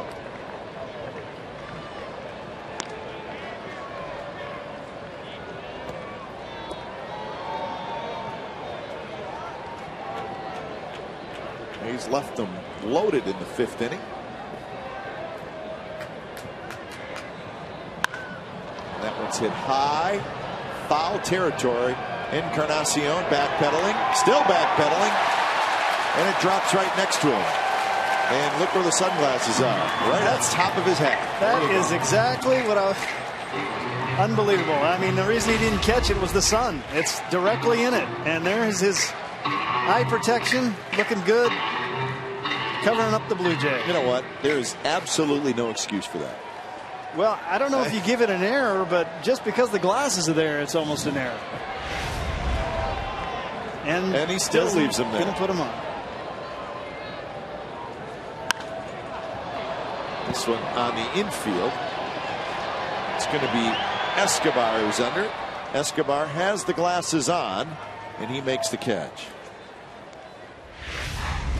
How's Bernie doing? There's Bernie, gentleman in the middle. He's got his eye protection on. Of course, the Bernie phenomenon that has taken over the Coliseum has a little bit to do with the movie Weekend at Bernie's. If you've ever seen it, then you know what we're talking about. I'm not sure it would be an easy movie to explain. I think I saw it on Betamax. Isn't that an old movie? Yeah. I'm not going to explain the premise of the movie because I just don't know if I would do a very good job. Encarnacion sees this one. He's got it. I'm going to have to go rent it again. Isn't there like 3 installments now? Well, there's I know there's 2 and there may be another one. But now he's really not Bernie right now because he's has the ability to look at his cell phone. So if you're an A's fan and you haven't ever seen Weekend at Bernie's, you should probably go get it. It's must-see TV, I think, at this point. It's a 1989 released film. Okay. So it's a little over 20 years old. I'm sure it met critical acclaim when it came out. Well, it's been revived, classic, yes, thanks to the Oakland Athletics. I have to admit, I did enjoy it when it came out. Well, not only can you watch Weekend at Bernie's, you can do the Bernie, which most of the fans are doing now here at the Coliseum, which is fun. Echeverria throws it across, and that's a 3-up, 3-down inning, 7-pitch inning for Romero. And we are moving to the 7th, still 1-0 Athletic.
Subway Eat Fresh asks Glenn Scott question.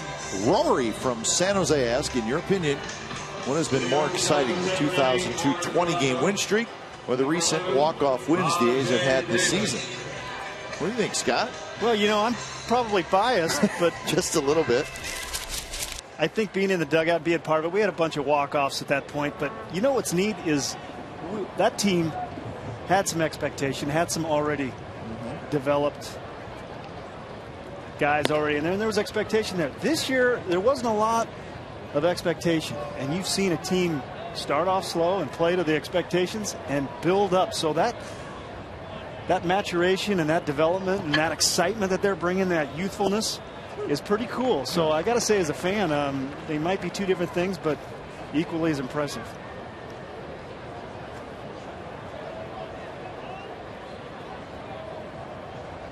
Rajai Davis to lead it off. But you guys set an American League record. And that says a lot. I think both in common have the element of a real team bonding. Sure. So there's a real tightness there that is hard to describe unless you're in that locker room with these guys every single day. It can be a polarizing place, or it can be very much a tight fraternity-like atmosphere, and I think that's what it was for us, and I think it's what's going on down there after I see them in the spider outfits and hockey. And they're having a lot of fun, and the fans are having fun along with the players, and I think that in case this year, I think that's a big deal. It's definitely infectious. It's kind of got that underdog youthfulness. They're a very likable squad, I got to tell you. 2-2 to Rajai Davis, foul back.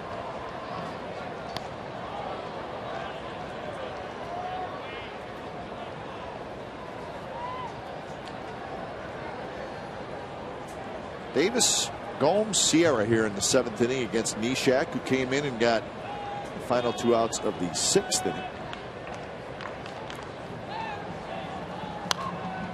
Rajai fouls it back again.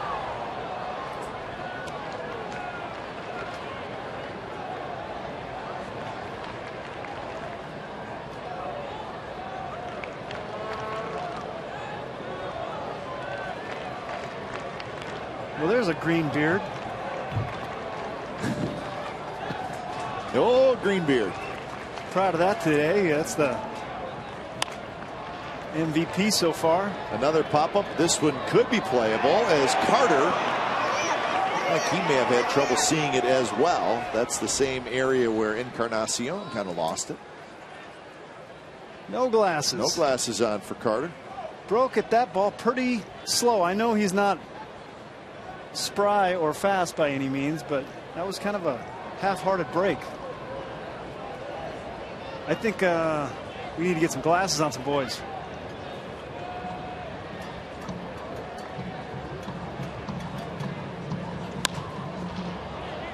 Toward right field, playing very shallow as Taylor. He's there. Rajai Davis is retired, and that's out number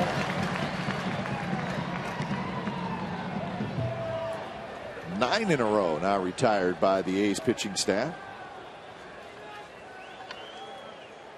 Here's Yan Gomes.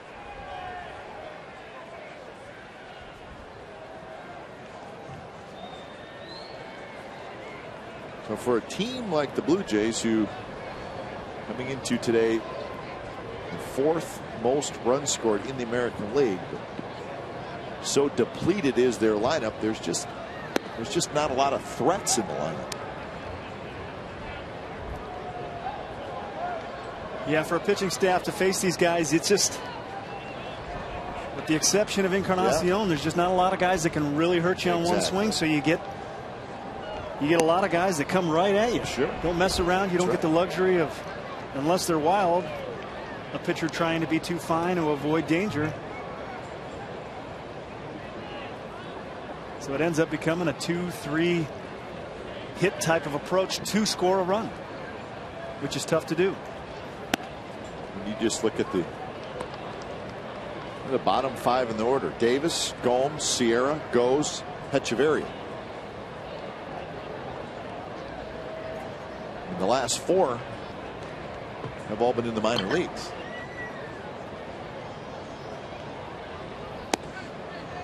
And that is a 4-pitch walk to Gomes. So that's the first walk issued by an A's pitcher. Chevron pitching matchup for tomorrow against the Blue Jays: Aaron Laffey and Tommy Malone. So Laffey, Malone, a couple of left-handers. 12:30 A's pregame live, and then Scott and I will have the ball game for you a little after 1 o'clock. Kurt Young's going to come out as Jerry Blevins starts to throw. We're looking a little bit further ahead to that big Angels series, which, well, you're not supposed to look ahead, but we're going to do it anyways. Monday night, Jared Parker against Jared Weaver. Jared Weaver is 14-1. Tuesday night, Bartolo Colon and C.J. Wilson. Now batting, number 14. And on Wednesday afternoon, Dan Straley and Zach Greinke. So you're going to see the Angels' best 3 starters.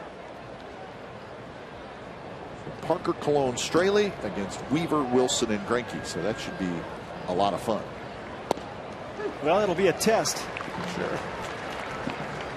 Well, the A's have passed most of their tests the last couple months, and that'll be a good one. No better time to face them than right now, the way they've been playing. Swing and a miss by Moises Sierra, and the count is 0-2.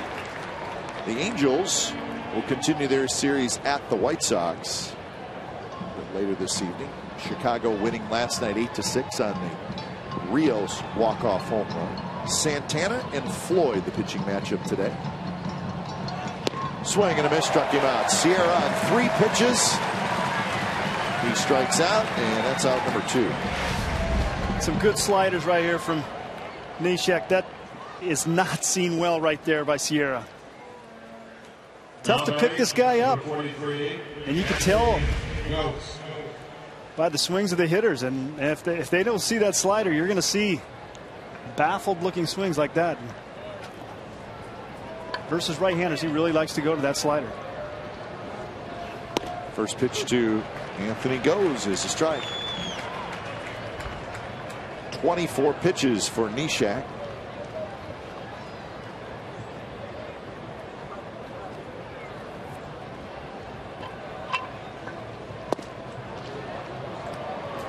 Something else to think about with the A's bullpen after the last 2 games, today's game and last night, or Doolittle through Thursday and Friday, and Cook through Thursday and Friday.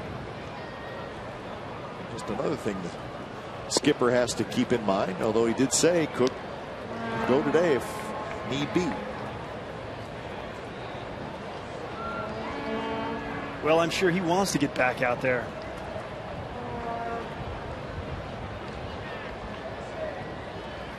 Two-one pitch, hit hard. Weeks has it. He'll go to second and get the out there. Side retired. So a runner left, 7th inning stretch. Still 1-0 Athletics.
host their annual Breast Cancer Awareness Day.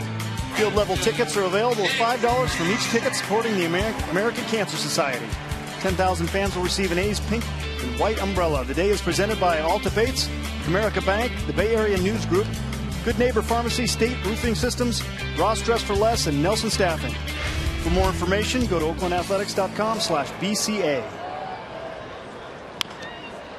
So bottom of the 7th, the A's with a 1-0 lead. They've had a 1-0 lead since the 2nd inning.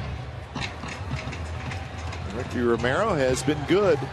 His offense has not been good. Give credit to the A's pitching staff. Fastball's gotten a little squirrely here late, but overall, he's had a really good outing. I know the A's are good in one-run games, but I'm sure they're looking to add to that right here. 2-1 the count to Inge, who reached on a fielder's choice in the 2nd and then scored the game's only run. And he grounded out to short in the 5th.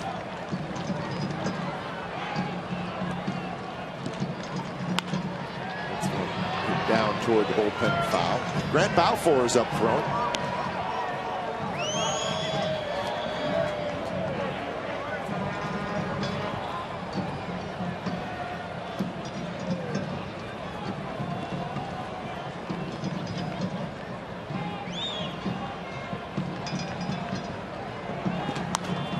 Two pitch is foul back.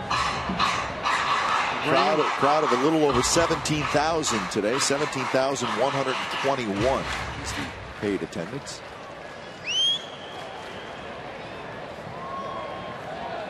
Brandon's got a 13-game hit streak. He's looking to extend and not going to do it this at bat. So that's out number 1, and that's the 4th strikeout for Ricky Romero. A's baseball on Comcast Sportsnet California is brought to you by Roaring Camp Railroads. Proud to welcome Thomas the Tank Engine and friends. Details at roaringcamp.com. Designated hitter, number 36, Derek Norris. So here's Derek Norris, who has knocked in the game's only run, a opposite field double that scored Inge in the 2nd.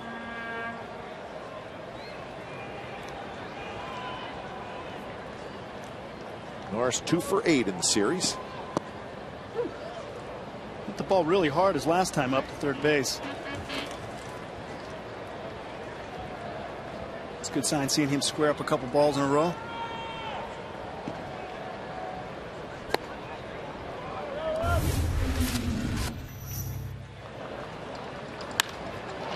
Man on second, they got him squirted over there and comes through with a big 2-out hit. Doesn't exactly smash it, but puts it in a good spot and drifts away from the outfield for a stand-up double. And 2-out RBI. Well, and you think about that hit, but Inge was on first base and he got to second on a wild pitch. I don't know that Inge would have scored from first on that double. I'm betting you wouldn't have. Yeah, so a simple mistake and the A's take advantage. Inside corner, but a little bit too far inside. 2-2. I guess the point I'm making is small mistake by a team struggling. A team that's hot takes advantage of it. And right now, it's a huge play in the game. It's nothing but a simple wild pitch. Difference maker. Yep. Especially when you get two pitchers that are on or hot or not allowing many opportunities. When you get those opportunities, the team that capitalizes usually ends up on top. 3-2 to Derek Norris.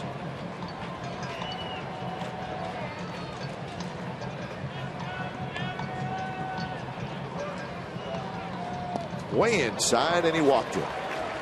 So walk number 4 for Romero.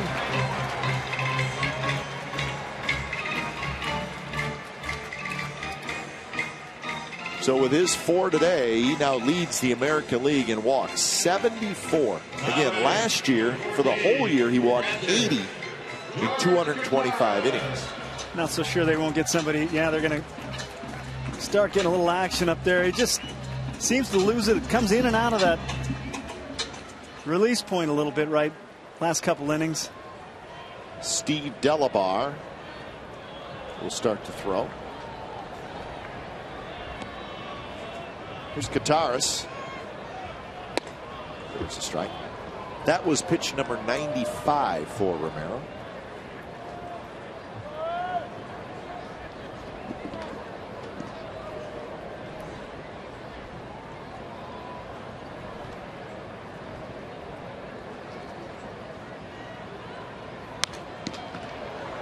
The Rangers and the Royals are just getting started in Kansas City. Feldman and Smith pitching matchup there. Rangers won last night 5-3. They have a 4.5 game lead over the A's and a 6 game lead over the Angels. And good base running by Norris. And he's going to get to second base. Gomes was looking down at the ground there like the ball bounced up. Might have caught a divot or something in the dirt there, but he seems to could have kicked a little bit to his right. But he seemed that to think that ball did not come straight up where he was going to be. So, thanks to the wild pitch, the A's have a runner in scoring position.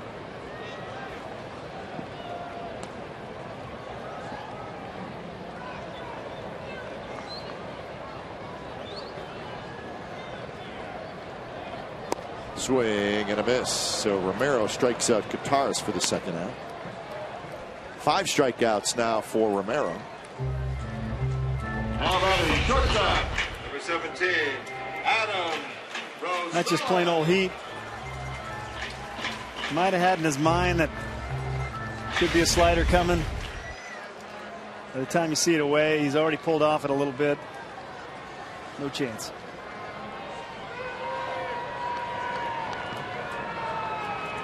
Rosales with a single and a walk today. And he skies this one to center. Tough sun. Goes fighting the sun, still fighting it, and then stepping right in front of him is Sierra, the right fielder, and Sierra makes the catch. So a little excitement, but that's how the bottom of the 7th ends. Sierra making the catch. 1-0 A's as we go to the 8th.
For the Home Depot, doing more on defense. Anthony Ghost drives a ball deep to left center. Blue Jays looking to draw first blood. Reddick plays it really nicely off the wall, and this is how you draw it up in spring training. Hit that cutoff man. Both 2 quick release points. Get it to Kateros, who gets it enough time, makes a nice little scoop, puts that big body in the path of the Sierra and gets him out by about 5 steps. That was a much tougher play than it looked. They made it look easy. A lot of things can go wrong right there, but they pulled it off classy. When it's time for change, think Speedy Oil Change and Tune-Up, your oil change tune-up and smog experts, as Grant Balfour comes in, top of the 8th inning.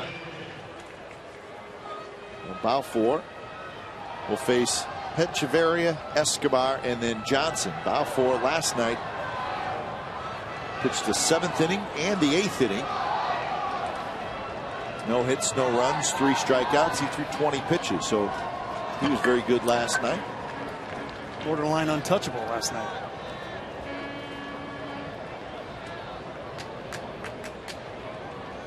Danny Hechavarria, making his major league debut today, has struck out twice, both swinging.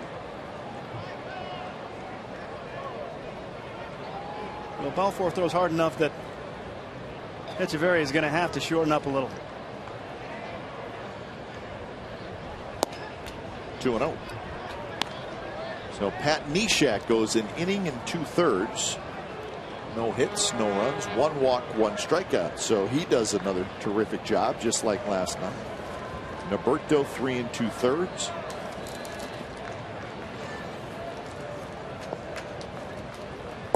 If you're joining us late, A.J. Griffin, the starting pitcher for the A's, left with tightness in his right shoulder. And he did that with 2 outs in the 2nd inning.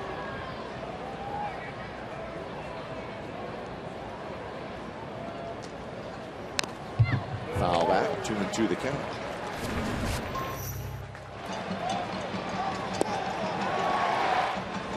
Well, here he is, saying here, hit it if you can. 94, 95, and oh, I got a slider too. He got ahead, stayed ahead, and when he's ahead, he knows how to put them away. And he did it last night. 2 strong innings last night. Close pitch, and now it's 3-2. Good pitch, good location. That is a tough pitch to lay off. Most of the time you lay off that because you didn't see it.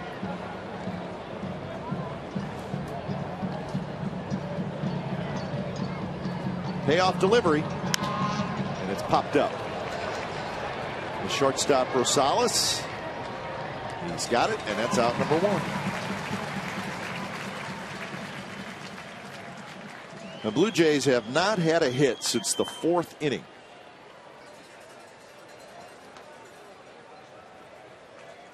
Now batting, number 5, Yunel The top of the order in Escobar. Delabar and Oliver now loosening up. He's got the top of the order coming up. Bottom of the 8th. First pitch, strike at the knees to Escobar, who's 1 for 3.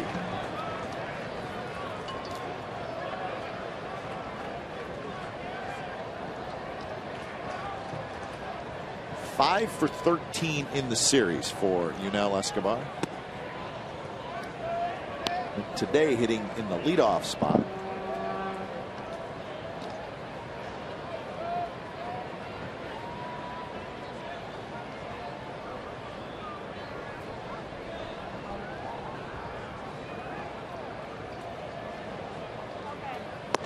Fastball high again. Escobar won a game for the Blue Jays in Toronto last year, earlier in the season, in a home run off Balfour in the bottom of the 9th inning.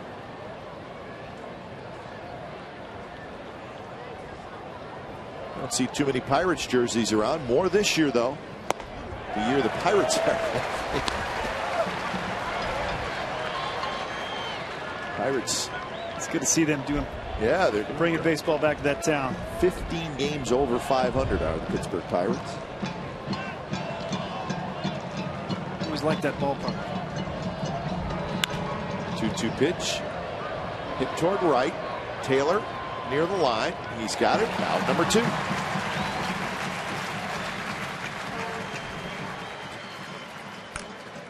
Time now for the AT&T U-verse reverse replay. And here it is, Jordan Alberto gets the call he wasn't expecting. After a long game last night, a tired bullpen, this man came in and threw more pitches than he's ever thrown and gave a huge lift to the A's, getting him into the 6th inning. If you're looking for an MVP, that's the guy right now.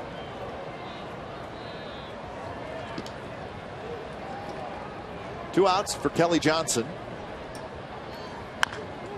Johnson, first pitch, rolls it foul.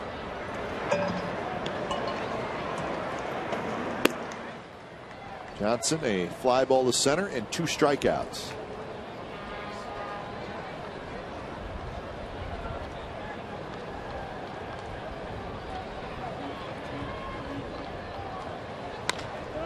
Rolls over on that one. Easy play. And grand foul for. Slices right through that part of the lineup. And it's the bottom of the 8th coming up.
Is brought to you by Chevrolet and their award-winning cars, trucks, and crossovers. And by Jack in the Box. Get the all-American Jack Combo at Jack in the Box. It's a no-nonsense burger with fries and a drink for only $4.99 plus tax at participating stores. Is someone driving a truck on the upper deck? No way! Here's our game summary brought to you by your local Toyota dealers. 0-5-0 for the Blue Jays, 1-3-0 for the Athletics. The only run in the game was an RBI double by Derek Norris. So the A's, a lot of pitching today. Blue Jays continue to scuffle. And the A's with a 1-0 lead as we go to the bottom of the 8th inning. Top of the order for the A's, Weeks, Taylor, and Reddick.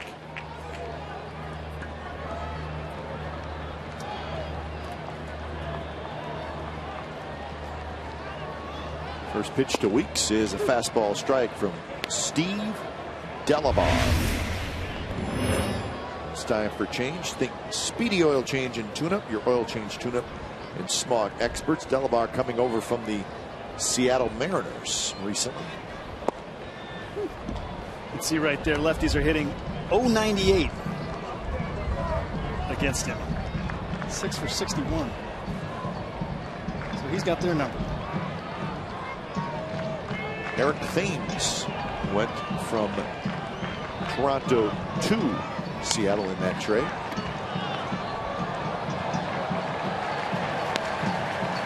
And it was a deadline trade, 31st of July. They were actually playing each other, so it was an easy transition. Walk down the hallway. Safeco Field. A cardboard box and a few bags. Hey.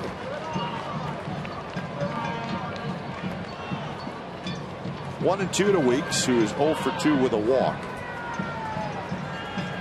They're underway in Kansas City. No score between the Rangers and the Royals in the top of the second inning.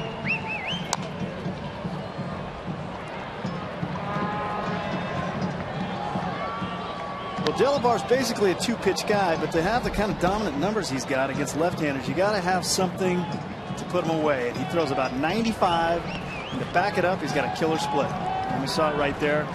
Just a tough pitch to stay back on. You end up doing that if you hit it. As you're out in front, you end up rolling it over.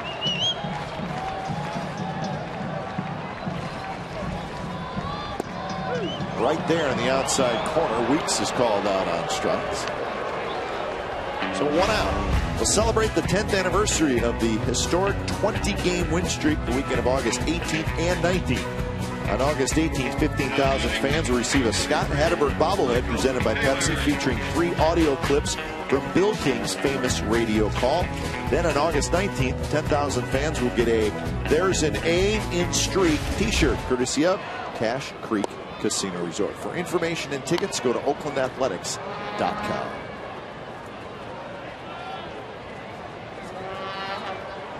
Oh, and 1 the count to Michael Taylor, who's 0 for 3. Fastball, and there's the good one from Delabar. 95, and a little in on the hands of Taylor. Delabar's got a pretty good idea where he's throwing it. Moves it in and out pretty well. Throws hard, but he's not a guy I would call a thrower. Some of those guys that throw hard just kind of throw it and let it do what it does. He's got an idea where he wants to put it.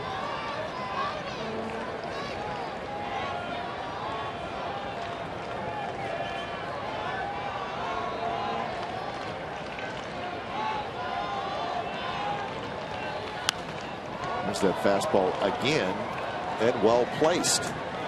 Well, again, Taylor's a little late. I'd like to see him get his swing started a little bit earlier. He's pretty stationary, kind of a dead start type of load or lack of load. When they start throwing hard up here and they can really paint, you got to get your swing going a little earlier. So you've used the word load a couple times today. Does that mean just maybe getting back on that back leg a little bit?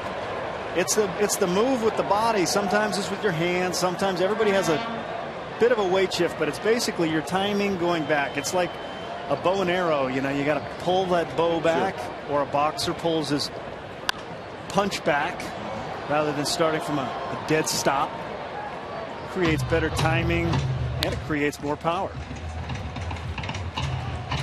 So it's something you teach kids, and it all varies. Some are bigger than others, but everybody has to have a little something. The only guy that I know that was really good that didn't have anything was Paul Molitor. He'd go from a complete dead start, but hard to do.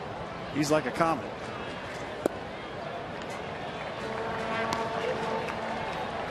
Doesn't have to be big, can be small.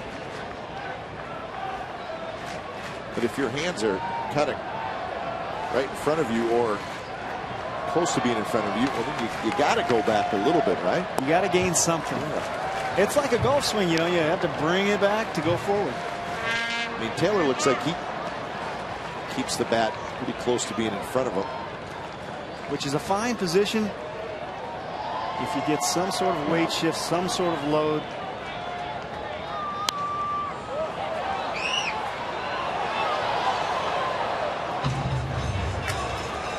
There's a good look at his swing. See, he's strong enough to hit the ball hard from that position, but it's just very, very small move, if any, going back. And when you start from that position, it's hard to be on time with the fastball and the slider. You kind of commit at one time, you end up being out in front or late, depending on the pitch.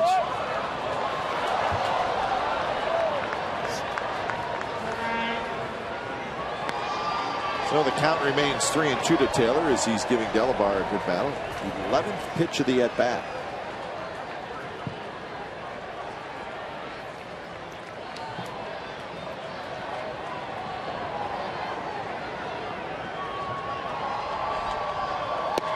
Outside corner, strike 3 called, so 95 miles an hour. Back-to-back looking strikeouts. That was a filthy pitch. It's a good at bat by Taylor. He really battled, but it's hard to cover everything when you got 2 strikes and a guy throws 95 and has such a good slider. So solid at bat, but Delabar comes out on top of that one. So Taylor 0 for 4, and here's Reddick. So it is Cook who's heating up for the top of the 9th inning. He'll face Encarnacion, Cooper, and Davis. If anybody were to get on, it would be Yan Gomes. That's Gomes right there. That caught Gomes pretty good, that foul ball right there. He's got to be seeing some stars right now. That was square. Had to take a little bit of a step back right there. Good swing by Reddick, fouls it straight back. Good swing, but I know he's mad right now. He got 2 chances, and he knows what good slider or split he's got. Now that enters the equation.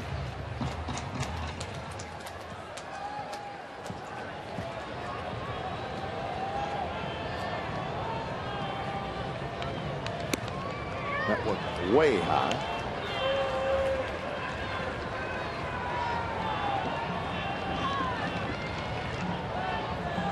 So the A's with just 3 hits in the game, but they didn't account for the 1 run. And the bullpen, again, the story today so far for the Athletics.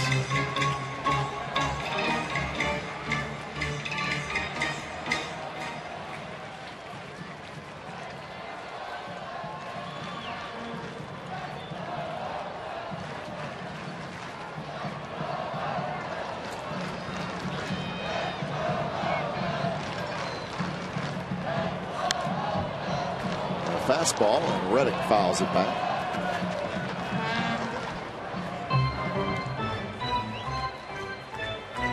Another hittable pitch, but it's got pretty good life and just a little late. Everybody's been pretty late on him.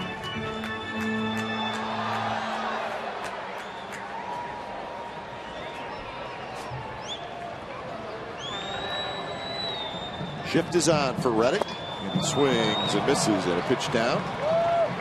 So Delabar strikes out the side. 9th inning coming up. He's trying to make it 3 in a row over the Blue Jays, and it'll be the closer, Ryan Cook, coming in.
A's with a 1-0 lead. It's the 9th inning.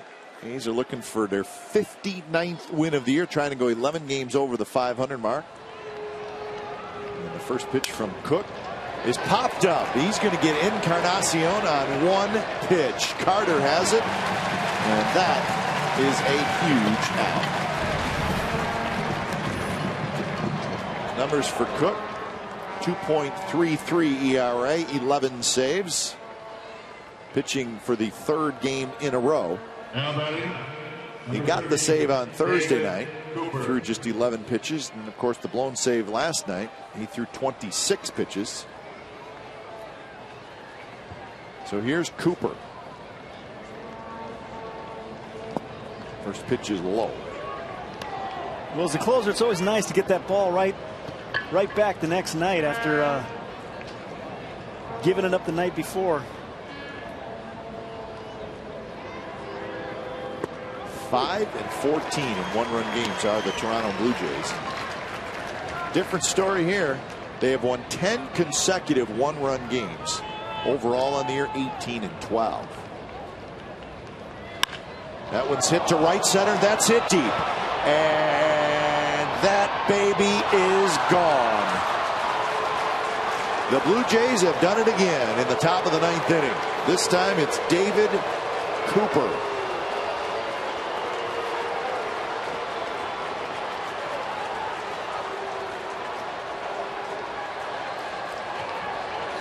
Well, Cooper showing why he's in the cleanup spot. He cleaned up right there. See where the pitch was. Now batting, number 11, Rajay Davis. Tried to sink it away from him, but he left that right in the wheelhouse. So here's Rajay Davis. So another blown save for Ryan Cook. Good pitch there to Rajay Davis. Well,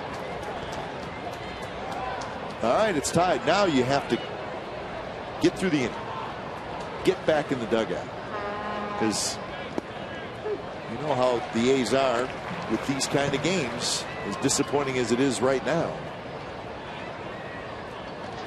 The home run tied it. It did not give the Jays the lead. It's a momentum change, especially after such a marathon of a game last night. But Carter going back, still going back, and Chris Carter makes the catch for out number 2. Pretty short, simple stroke here. But he gets a ball inside, gets to it, and gets through it. It's a good noise. If you're the Jays, hits it to a pretty deep part of the ballpark, and it just squirts out of there. See, it barely just over that last 8 right there. So 2 outs, and here's Yan Gomes. We needed Reddick in his Spider-Man outfit.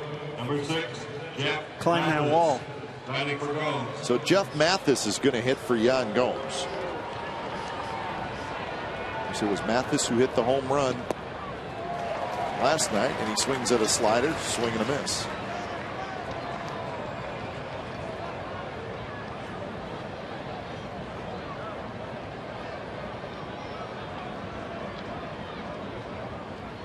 Another slider, strike 2 call. Casey Jansen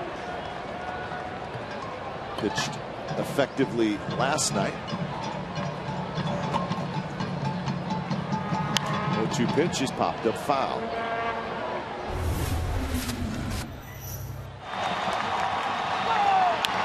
Well, another flat fastball. I mean, not much downward action to it. And if you're going to throw it, you got to hit a corner. And if that ball gets back over the plate like it did right there, and doesn't get any drop to it. And that one's hit deep.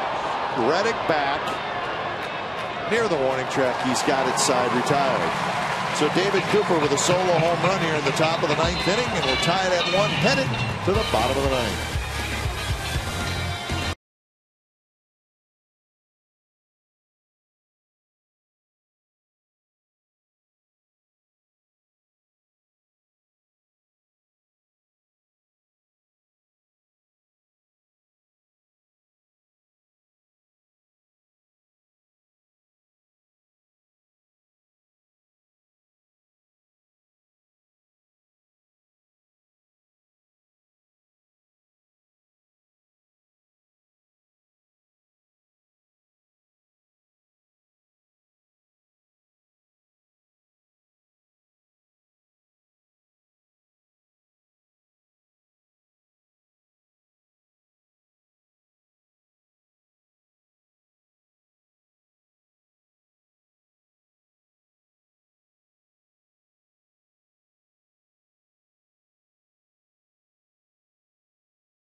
1-1, bottom of the 9th inning.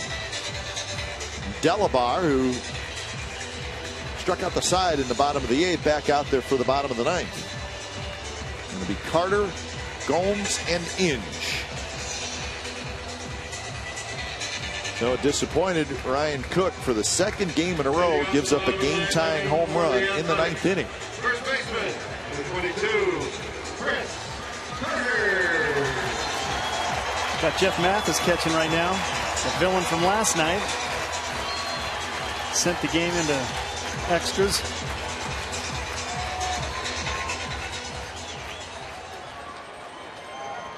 So Mathis in.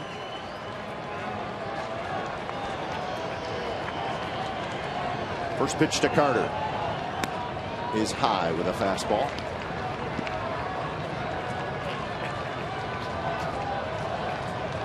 Delabar struck out Weeks, Taylor, and Reddick in the 8th inning. 2-0.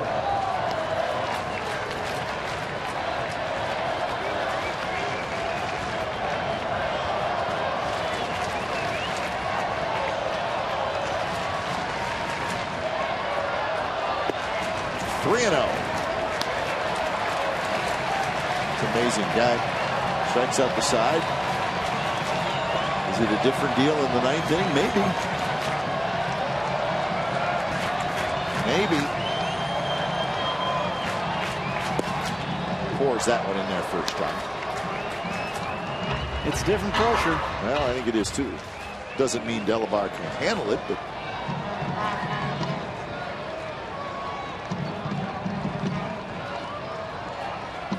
and he misses outside, and he misses by a lot. It's a leadoff walk for Carter. Might get a runner here for Carter.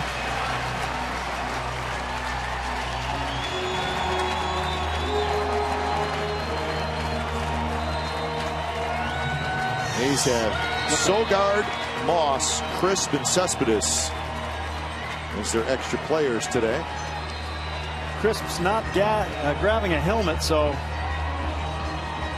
it looks like it could be Cespedes. And Cespedes, the reason he's not playing today is a little bit of a sprained wrist, so that should not affect his running. And he's probably the fastest, certainly one of the fastest A's players, so Cespedes will indeed pinch run for Carter.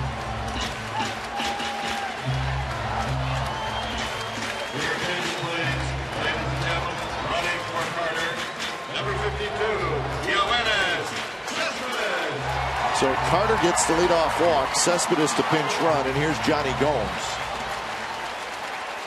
Cespedes getting a little run in, and Jansen thought he was stealing second. I looked up and he was taken off. Tricky guy. Whoa, what did I miss? So here is Gomes. He is 0 for 3.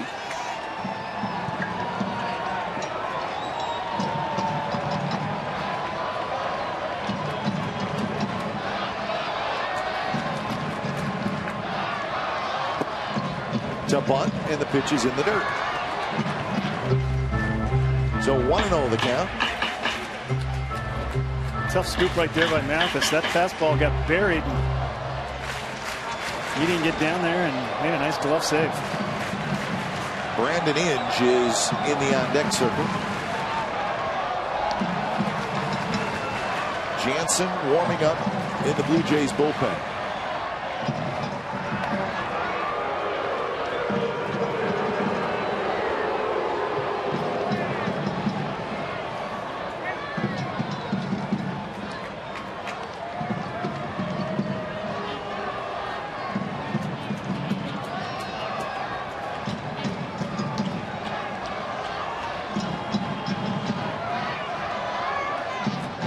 Swinging away, and it's fouled up above us.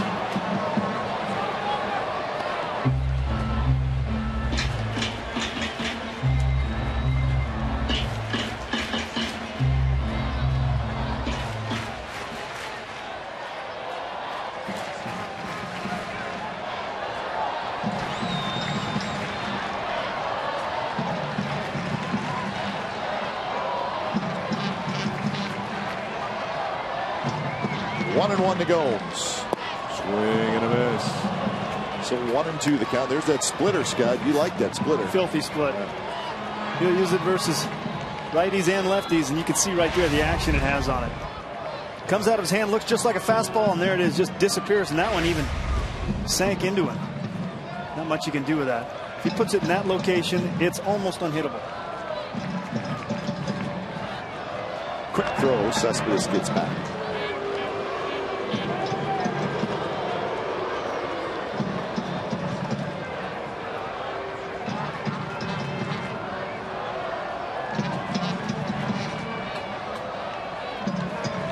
Pitch number 32 for Steve Delabar.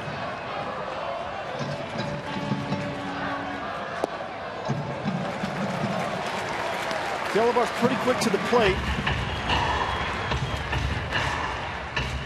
It's tough for Cespedes to get a good jump. Feel comfortable enough to get in there, I think, right now. And Cespedes has 9 steals on the year. He's been thrown out 3 times.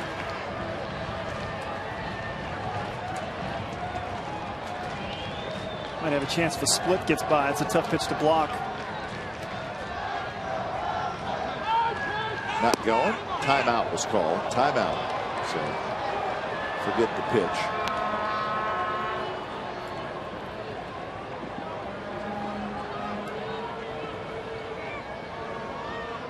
Gomes got a late timeout there. It's always nice when the umpire hears you. Sometimes they seem deaf at a lot of times. Timeout, timeout, timeout. Don't ignore me. They teach you not to take your hand off the bat and show them time. So you yell time. This one's hit towards center. Playable for Goes.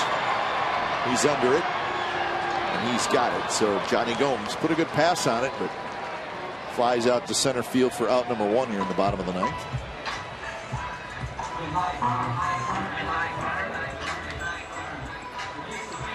So it'll be Brandon Inge doing the Bernie.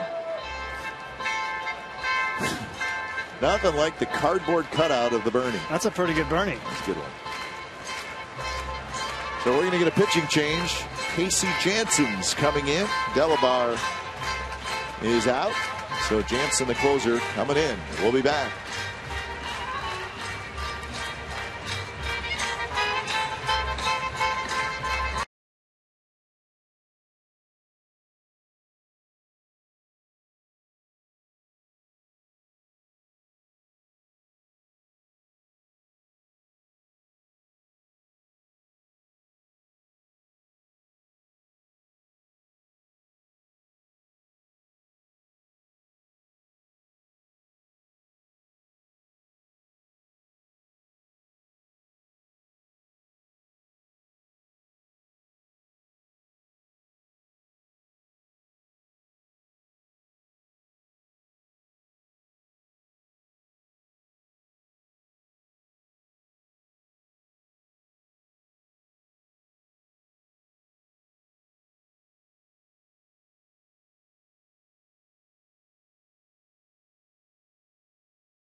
Winning run at first base. That's Cespedes, the pinch runner, and here's Inge. And it's going to be Casey Jansen. He is the closer for the Blue Jays. He was good last night at inning and a third, couple of strikeouts, no hits, no runs. He threw 25 pitches. He's been good all year. He has been good.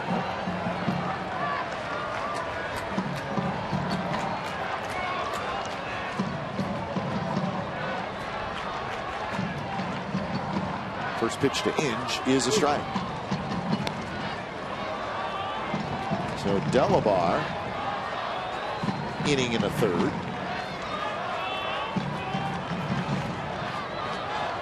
A walk and 3 strikeouts.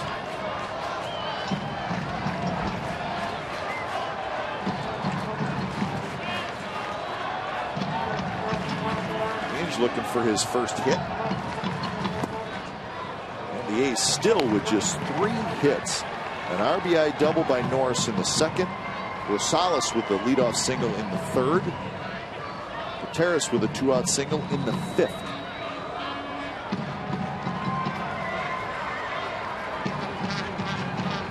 Jansen's pretty quick to the plate, too.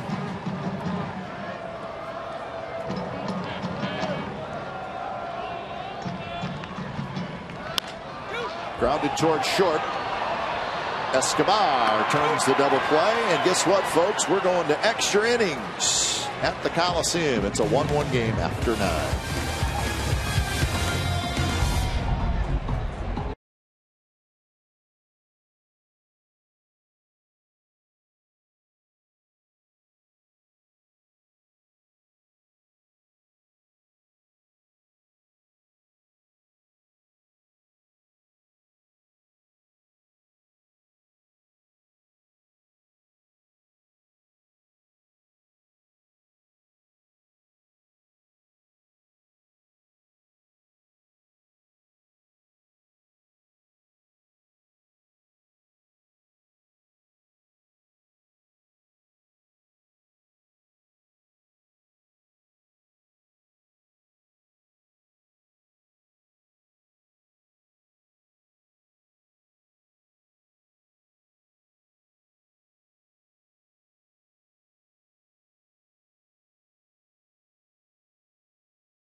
Tonight at 10:30 on Comcast Sportsnet Bay Area.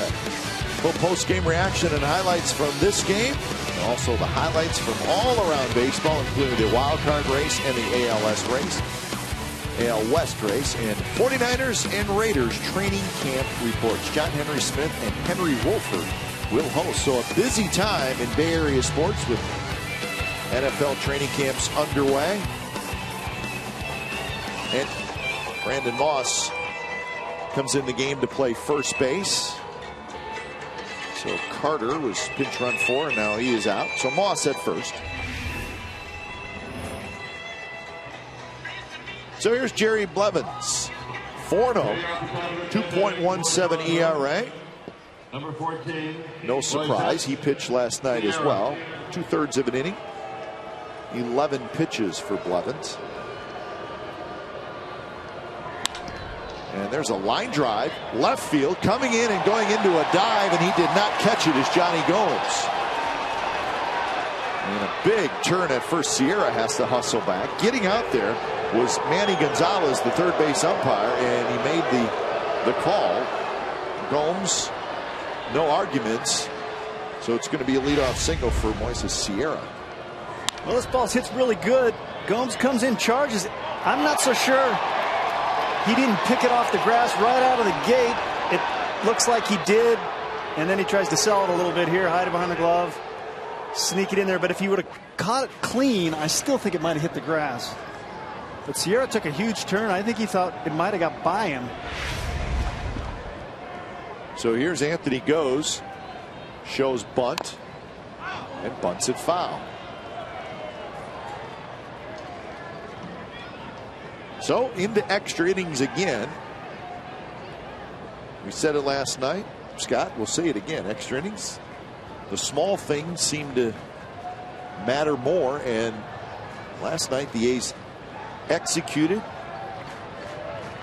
Yeah, the Blue Jays did not. And no surprise, then the A's won the game. That's the difference maker, and right here is a difference maker situation. Goes trying to get the guy to second base.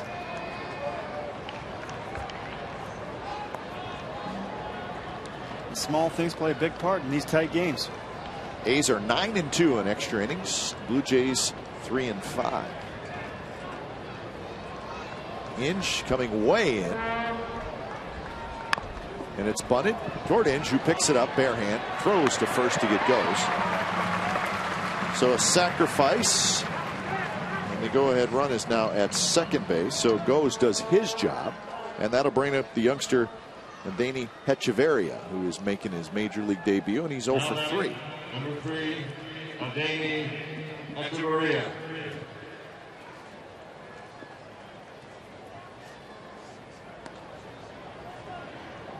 Well, I'm sure the youngster would like to be the hero on his first day.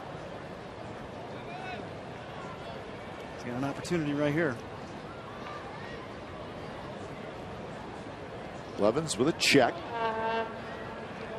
And the first pitch is an off-speed pitch that stays way outside. There's Sierra, the runner at second, was thrown out trying to score in the second inning, thrown out at home plate. He was trying to score from first on a double.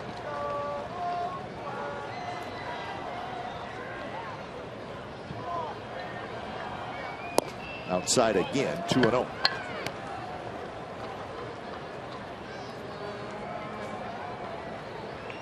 So the A's bullpen last night threw 9 innings.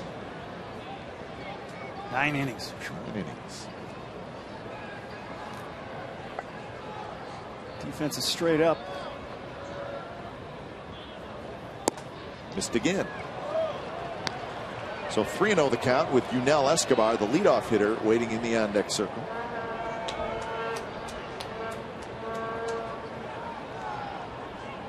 Seven and 2/3 innings today for the A's bullpen.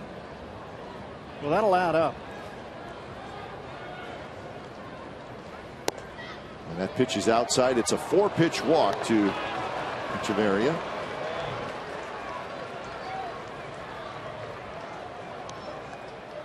It's just the second walk issued by A's pitchers today. Almost seemed like he was pitching around him a little bit right there. Number 5. Don't think that was the case, though. Did have a base open.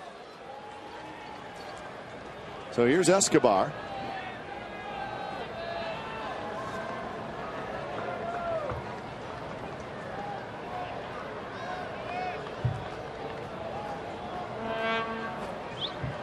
That game last night, Blue Jays just in extra innings. They stranded 2 in the 10th, 2 in the 12th, and 2 in the 15th. Again, they had some chances, but they just could not get that big hit. That's, again, it's part of the reason for their slide right now. Yeah, and the bullpen for the A's is very good. The Blue Jays bullpen did well yesterday. Yeah. They've been doing well. And when you're missing those big boppers and you get those opportunities, somebody's got to come through. Or else you're going to lose a lot of those tight ball games. Well, you think about last night, Scott, the Jays bullpen, 9 in the 3rd innings, 1 run, 11 strikeouts, and they lost. That's solid work. That's pretty good, but not good enough.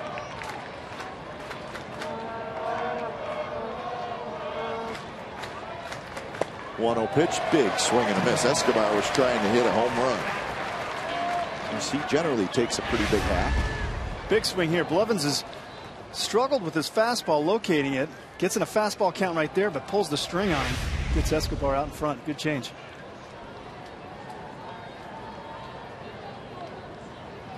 Sierra, Echeverria, good speed on the bases. Strike with a fastball planted on the inside corner. Stayed close, nice. Arm caught up. He was able to get that good angle. And And when you're able to locate on that side of the plate, that's when Blevins is right.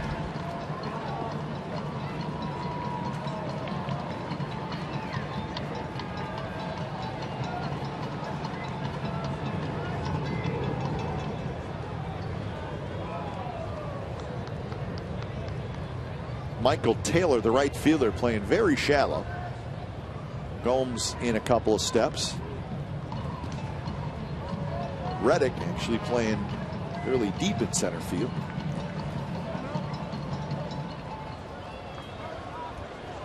Well, you got a new catcher, learning the staff. There's a bit of a learning curve you got to go through as far as getting on the same page. You don't want to make mistakes. That's why there's a few more meetings than probably normal, or you'll see later in the year. But it's a pretty smart move to go out there and double check. Swing and a miss, struck him out. Down and in. So Escobar cannot get it done. 2 outs. Great slider right there by Blevins.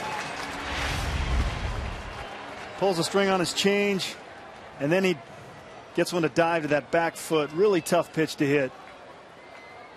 Stays close, nice. Arm catches up. Gets the proper rotation and the proper action. Quality pitch right there in a big, big situation. So here's Kelly Johnson, 0 for 4. Bounces that one off his leg.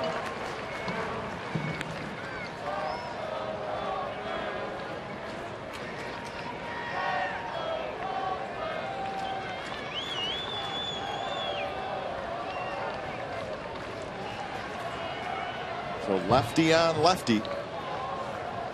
2 on, 2 out.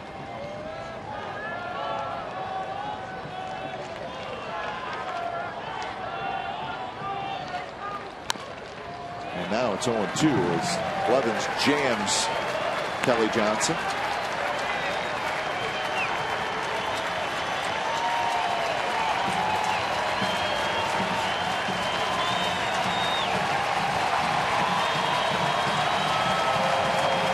They're feeling it here right now.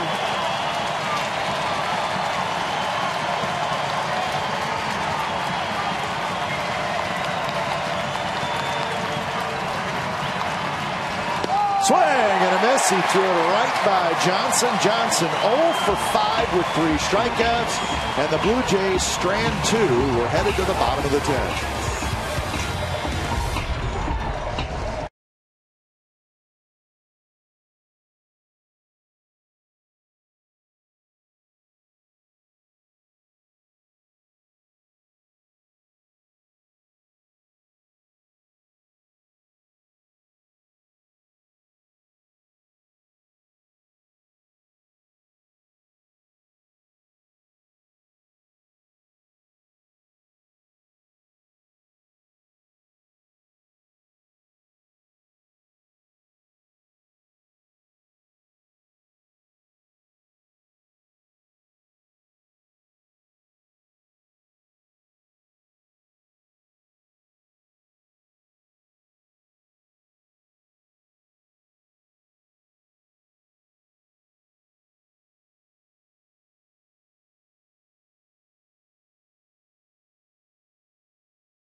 Night presented by Cache Creek Casino Resort on Friday, August 17th. All participants that purchase a special ticket for this event will receive an exclusive Filipino heritage beanie and a traditional food item served in the West Side Club.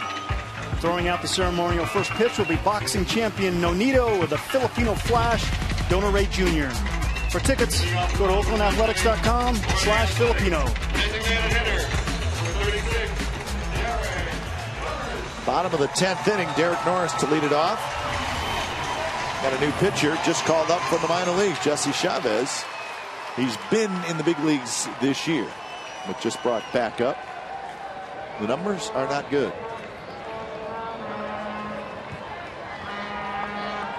So Norris to lead it off.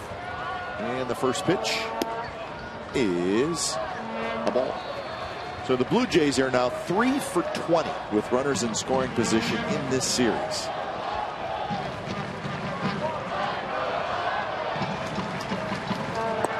Well, for a team that was put together to relying on the long ball, they've had to switch gears and it's true. Try to put together some runs the old-fashioned way, and it's been tough. And now it's 3-0. Third reliever used by the Blue Jays. Delabar, Jansen, and now Jesse Chavez. And in for a strike, 3-1. Norris today a double, knocked in a run. Ground out and a walk.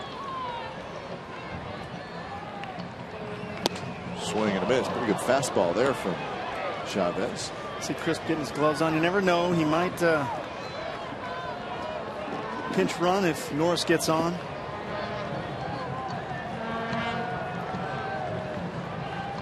Getting those shoulders wiggly. Getting the rhythm going. That's right. That one popped up just to our left. That's what fast guys do.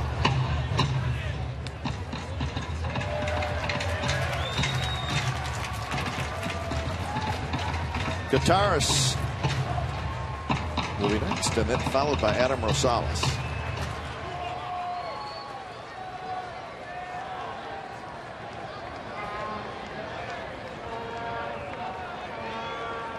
Three-two pitch, line drive, center field, coming in, going into a dive, and making the catch is Anthony Goes.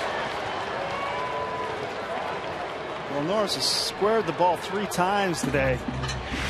And he does it right there, right back to center field. Great swing. But Goes takes a beat on this thing, dead at him. This is the toughest one to do, is the dive stretched out straight at you. A lot of things can go wrong here. Wrists can get bent under. He made it look easy. He's a glider out there. Gutaris takes a bit outside. Well, that's a big play, because if it gets by him. Well, it's at least a double, and Norris runs pretty good. So yeah, so there you go. Don't usually say triples for them, but he might. Oh, yeah. Fresh legs, DHing today. Well, 15 innings last night, maybe not fresh. Sort of fresh. Sort of fresh.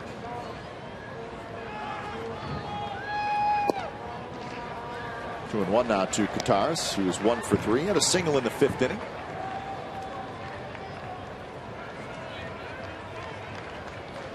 In fact, as I look, his single was the last hit for the Athletics. Chavez got a pretty good arm. He's got a little run to the ball, and he's hitting 94 miles an hour. Lefties are hitting 282 off him.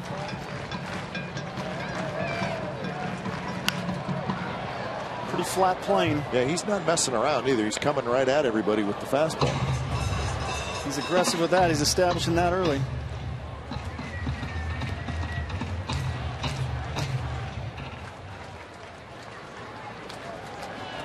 So 3-2 to George Gutaris. And the pitch. It's hit down the left field line, but foul.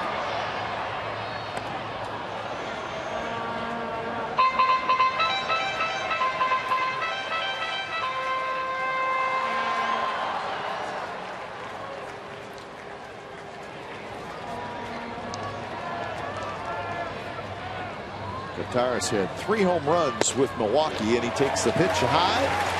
And the A's have a 1-out base runner. Well, they're going to run for Gutaris. Or, no, I'm sorry, they're going to pinch hit for Rosie. Yep. Gutaris has got a good eye. That was a nice at bat. He's got a history of walks, and he got a big one right there. So Sogard is going to hit for Rosales. Batting for Adam Rosales, number 28.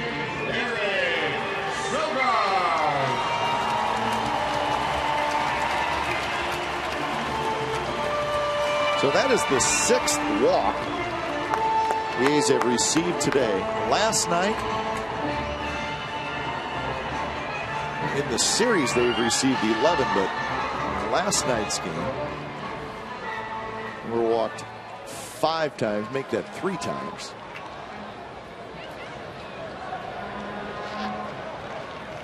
So here is Sogard.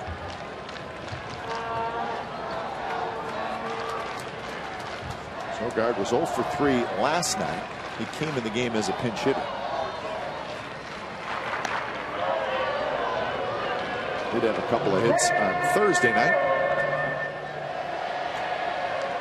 Rangers have taken a 3-0 lead over the Royals after 4 innings in Kansas City.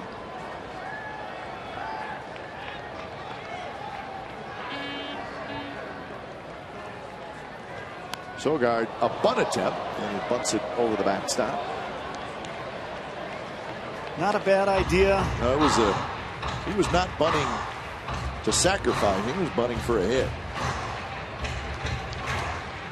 Echeverria was quite a ways back there. He gets it down.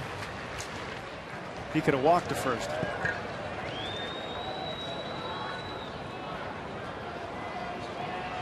Still playing back.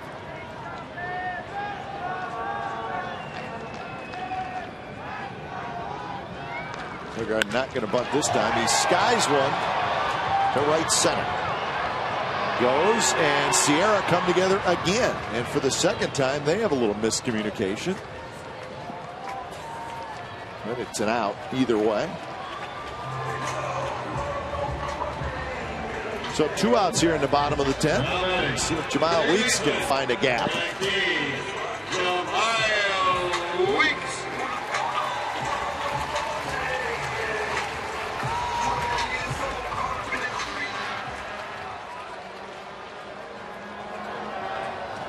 Weeks does not have a hit. A couple of strikeouts, a walk, and a fly ball to center field.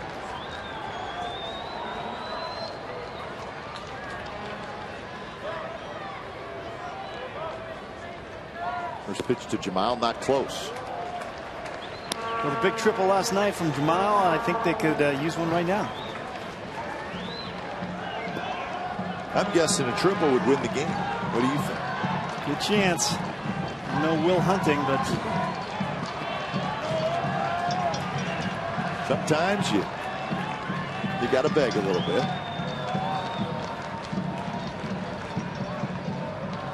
One-0 pitch, and that was a good pitch with a little movement away from Weeks. He takes it for a strike. 1-1 the count.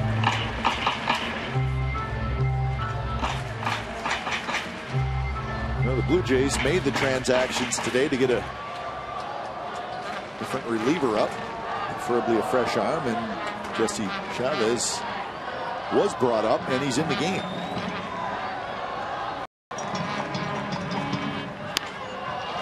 That one toward left, and that's going to get down for a hit. So the A's will get the winning run in scoring position for Michael Taylor. So Weeks drops a single to left. And Michael Taylor is not going to hit. It's going to be Coco Crisp.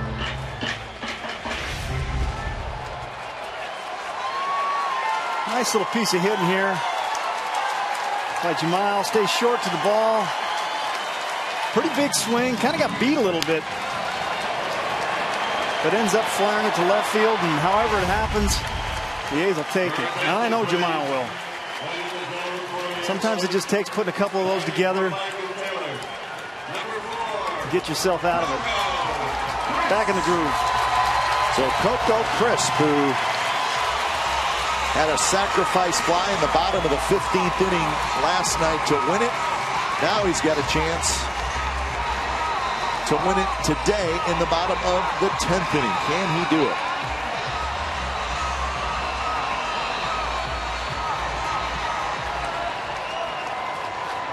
So Michael Taylor finishes his day 0 for 4. Well, Coco was teasing about how he just hit a lazy fly ball last night to win the game, but he was well aware that's all he needed to do. He's a knowledgeable guy. He knows what he needs to do, and he knows he doesn't need a lazy fly ball right now. First pitch to Coco is a breaking ball that stays high. Man on third, he knows what he's got to do. Just get in the air, get it to the outfield, get it deep enough, and it's exactly what he did. Stayed to the big part of the field. Game over.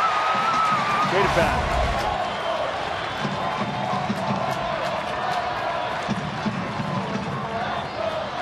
Kataris, the winning run at second. That one foul back. Good pass by Crisp right there. What helps the A's a little bit here, Scott, is the middle infielders are not holding Kataris on at all. They're more worried about holding their positions. They're not worried about him at all, so if he does get it to the outfield, he'll have a good secondary and have a chance of scoring. And he can get a huge lead at second base.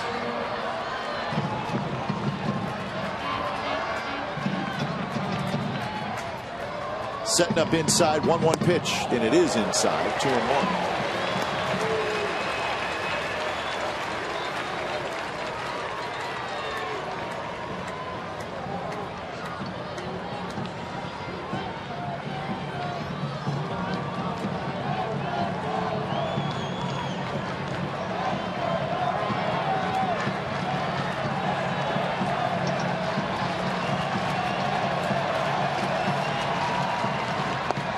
Missed again, 3-1. On deck is Reddick.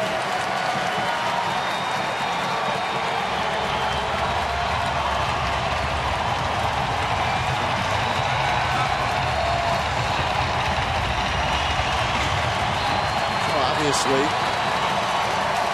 there is a base open. Chavez throws 3-1 to Coco Crisp. Throws a fastball by him at 94 miles an hour. So now the count is full. The runners will take off, so that'll help the A's even more. But you're right, with the men on first and second, you don't have to give in. It doesn't seem like there's a base open, but there is. There's no sense in giving in. Makes a nice pitch there. But they'll be running right now, and he's got a choice of pitches. He doesn't have to give in here. The walk doesn't hurt him. Pitch number 25 coming up from Jesse Chavez.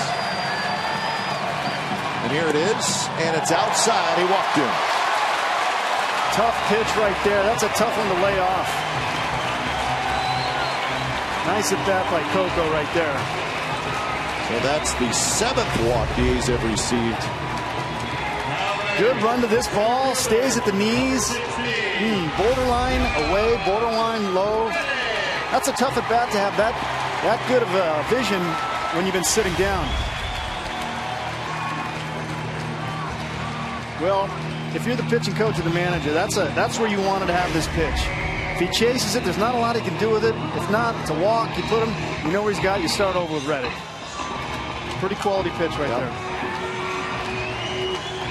Good thing for the A's is that brings a wild pitch into the play. And everything. He's got to think about not burying a breaking ball. First pitch to Reddick. Rips it foul. Hit it hard. Got out in front. Reddick is 0 for 4. 2 flyouts, a pop out, and a strikeout. Had a chance to be the hero last night. Got up in a big situation. Got a little overexcited. Got the head out a couple times. Got some balls to hit. Hit him well. Just got a little pull happy. Got a little pull happy right there. I'd like to see him think up the middle. Just a hair more. Bunted, and he butts it right back to the screen, and it's 0-2. Same idea right there as Sogard. You got Echeverria way back there. And if he lays down any kind of bunt right here to the left of the, well, actually to the left field line right of the pitcher, I think both of them are going to walk their next base. Yeah, even though it would be a force play, if it's any kind of decent bunt, they got no play at home. I mean, now he's shifted over way to shortstop, but 0-2 pitch. Strike 3 call. It was a delayed call by Jerry Davis. But it looked like a decent pitch. Fastball right there. Reddick strikes out, and the A's leave them loaded.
On Comcast Sportsnet, watch MLB.tv. Subscribe today to see every A's out-of-market game live online in HD quality. Features include choice of home and away broadcasts, multi-game viewing, and the ability to pause and rewind live games. Visit OaklandAthletics.com to order MLB.tv baseball. Baseball everywhere. So Josh Reddick not happy with the called third strike with the bases loaded.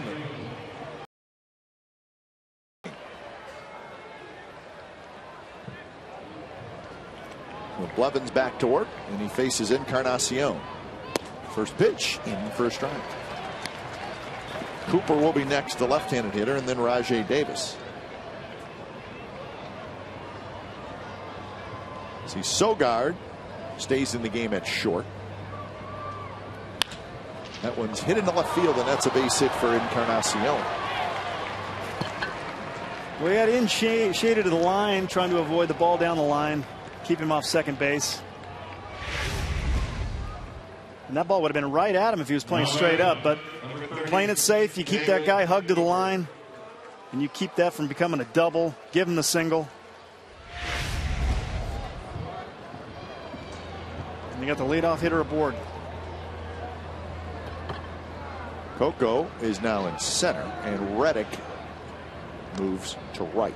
So Sogard at short, Crisp in center, and Reddick in right.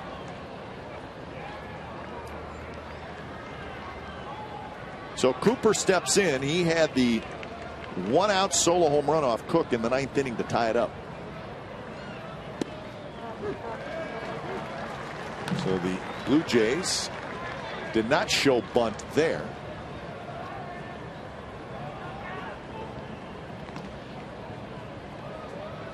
Who knows the last time David Cooper tried to sacrifice bunts. More of a power, but he does here. And looking at that effort, maybe that's why he didn't bunt on the first one. He did not look real sure of himself. A little locked up on that breaking ball. So it's 0-2. Encarnacion stole the bag in extra innings last night, and he did it against Travis Blackley, who has one of the best moves in baseball. So Encarnacion will do it. Took everybody by surprise. First pitch, tiny lead. He just bolted first move. There's a line drive. Inge has it, guns it to first, and getting back is Encarnacion. So Cooper lines out.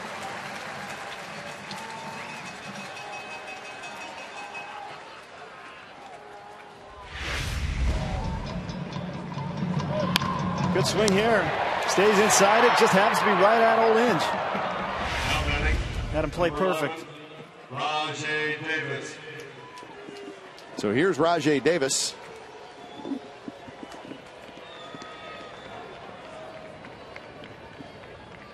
Davis is 1 for 4. He had a single back in the fourth inning. He also stole the base. Swing and a miss. Pitch that was well out of the strike zone. Good change right there. Davis will chase. Definitely away. And that ball had nice fade to it. He's got good feel for that changeup, and he's probably going to see another one sometime in this at bat.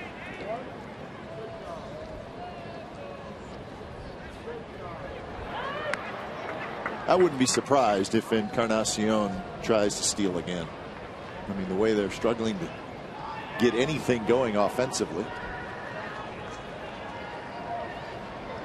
He's pretty fast. Yeah, and he's got a decent lead. Yep. Slide step that time by Blevins. I don't care who you are. If you go on that pitch, Blevins is so fast at the plate right there. You're not going to have much of a chance with any kind of throw to second.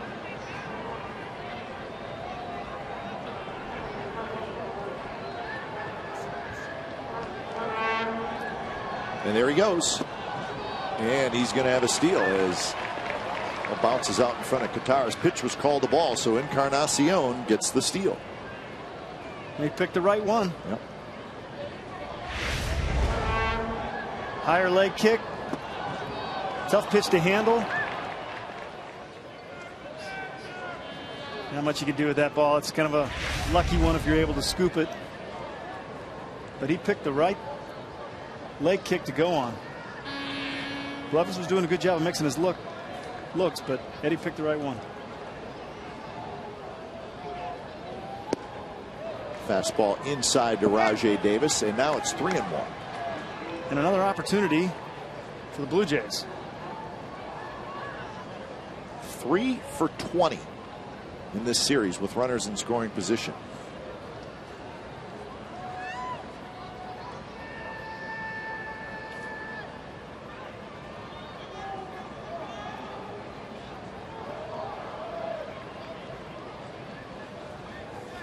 In the 10th inning, the Blue Jays had 2 on and 1 out. Blevins got out of that jam. Encarnacion dancing around at second base and bothering Blevins enough that Jerry steps off. Weeks is playing pretty close, so if they put a play on, they could get him. His lead's not that huge. There's the changeup. Davis takes low, and for the second inning in a row, 2 on, 1 out.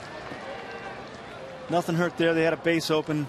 They weren't going to give him anything to really hit that 3-1 count. You got Mathis, double play in order. Try to get him to roll over something.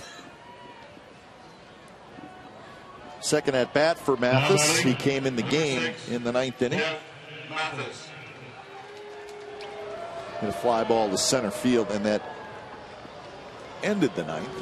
It was the veteran Oliver getting loose. Mathis loops one down the right field line. Going to reach for it. Right into the Blue Jays bullpen. Landed right there.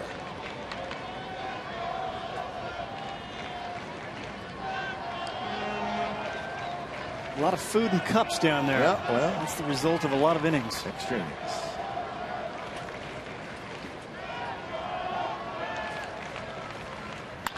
Mathis bounces one, and it is just foul. Inge, one after it. Dodged another bullet right there. They've had a few that have just missed the line. Please catch a break. Out in front. Sometimes it hooks it a little bit. Does on this one. Good call. Inches foul.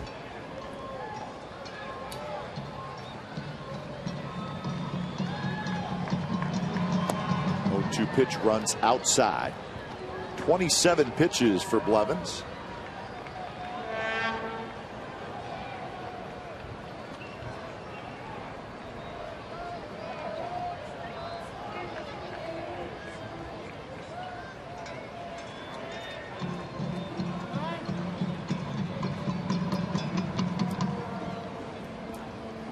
So the inning started with Encarnacion's base hit.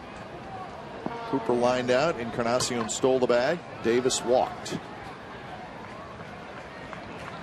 Mathis takes outside. Changeup. 2-2 the count.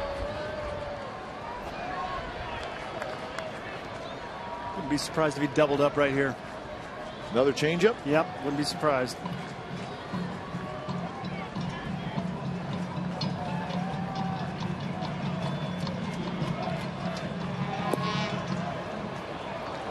No biting, no. No.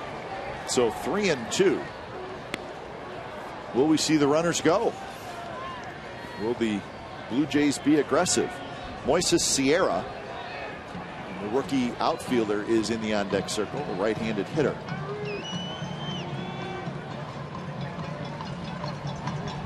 They've been aggressive all series.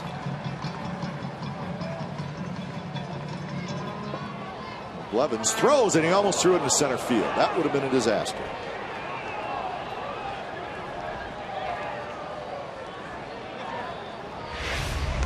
Well, Encarnacion's driving him crazy right now. Pitchers just want you to go back to the base. 3 feet away, he's all right there. That's enough. Runners go, swing and a miss, throw to third, and it goes down the left field line, and the Blue Jays are going to take the lead. So starting the runners helps the Blue Jays, and it's 2-1. Mathis strikes out, and a good throw, and he's out at third. Well, he starts him. We get the pitch. Not that bad a throw. I think Inge was trying to hustle the tag. He knew it was going to be a close play. The ball might have cut a little bit and sailed. It's not a perfect throw, but maybe one Inge I think he'd like to have back. That one down the left field line, and that one is off the wall, and Rajai Davis is going to score. Digging for second is Sierra, and he's in there, and it's 3-1.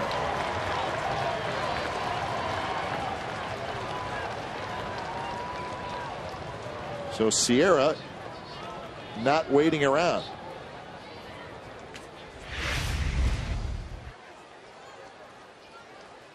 Wasn't a bad pitch down. Not a bad pitch. Mislocation, but still a pretty good spot. Just dropped the head on it. So here's goes, 2 runs in. But getting back to that play, you know, Scott, I think you're right on it. It looked like Inge just tried to get the tag down as quick as possible. Well, it's a play that you can sneak out of the inning. You got the momentum, the ovation.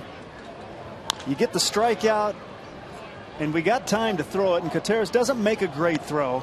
Inge gets to the bag and reaches up, and he knows that he feels the runner there. Sure, you get it, the inning's over. So he breaks to the bag. He gets there. He knows that a good throw is going to get him. And it's one that he probably shouldn't even have tried to tag. He should probably just caught the ball, but you know, you want to make that play. Yep. And I wouldn't be surprised if that had a little cut on it. Sometimes as a catcher, you get the ball and you're throwing it. You don't always get 4 seams. Sometimes you get across the seams and the ball will sail or cut. And it can be late. And that might have been the case right there. And Sierra follows it up with the RBI double. 1-2 the count to goes. And he bounces one. Weeks on the dive. He's got it. Nowhere to throw. Coming home is Sierra. The throw is there. And did they get him? Yes, they did. The Moises Sierra is thrown out at home plate for the second time in the game, but he's getting up slowly. But a nice play by Weeks. Couple of runs for the Blue Jays. And we'll get keep an eye on Sierra as he leaves. You say over? Nothing is all right.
A third run, but Sierra thrown out. Very nice play by Jamal Weeks. Well, the first baseman range is over. Can't get there. Weeks makes a great job of just keeping it in the infield. Comes up, fires home Sierra, thinking it's probably in the infield. Makes the play. Tough play by Contreras. Had to turn and come back to the ball. Tough in between hop. I like how he takes the short way, turning around. Makes a good diving tag, and Sierra jams I don't know if he jammed his shoulder when he landed, and he could have hit the umpire too right there. Yeah, he stayed in the game, Sierra. He is out in right field. But that was a nice play by Kurtaris. So Darren Oliver comes in, the veteran left-hander. So he's trying to get a save. He's got one save this year. Terrific ERA at 1.37. He'll face Moss, Gomes, and Inge here in the bottom of the 11th inning. Good breaking ball there.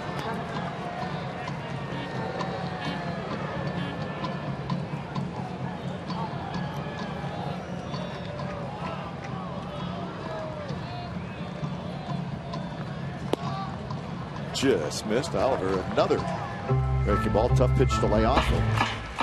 Tough pitch to lay off and tough pitch to square up as a left-hander. Been part of what he does and part of the reason he's been around for so long. That pitch is tough to hit. Again, he lays off.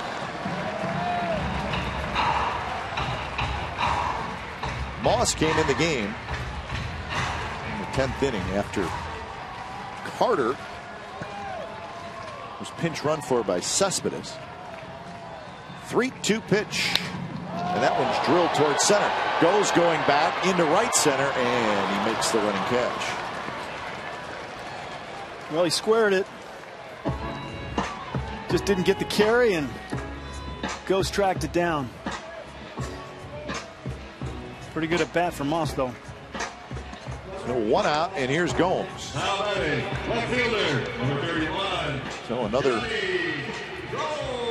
not a crazy game, even though there's only been 4 runs scored.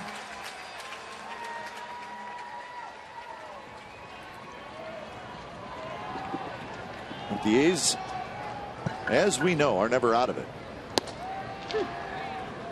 Just get a runner aboard and get that tying run to the plate.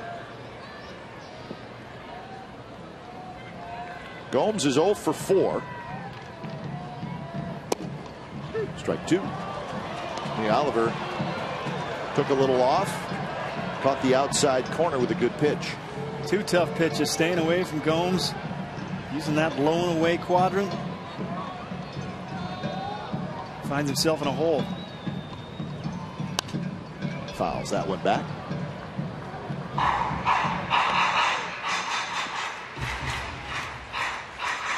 Blue Jays with 10 hits in the game, the A's with 4. Jays have stranded 8. The A's have stranded 8.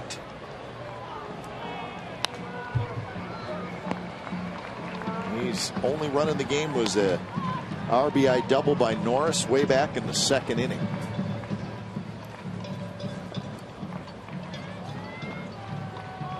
It would be a good thing if Norris gets an at bat here in the 11th inning. Gets another crack at it, means some guys are on. Breaking ball, swing and a miss, and that's out number 2.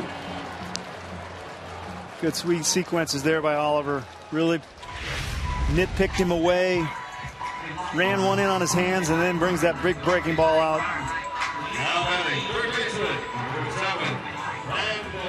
So here's Inge. Sorry, Scott. Yep, just out in front of that one. Inge is 0 for 4.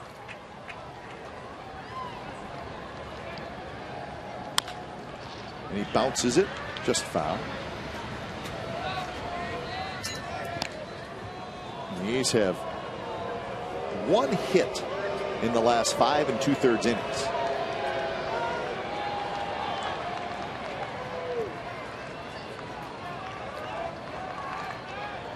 (0-1) to Inge. One off the outside part of the plate. A's post-game live coming up after the ball game.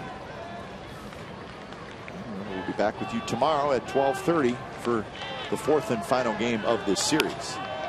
Fly ball left field. This should do it. Rajai Davis is there. And another extra inning game here at the Coliseum, but this one goes to the Toronto Blue Jays. They get a big home run in the 9th inning again tonight, or today. David Cooper tied it, and then 2 runs in the top of the 11th.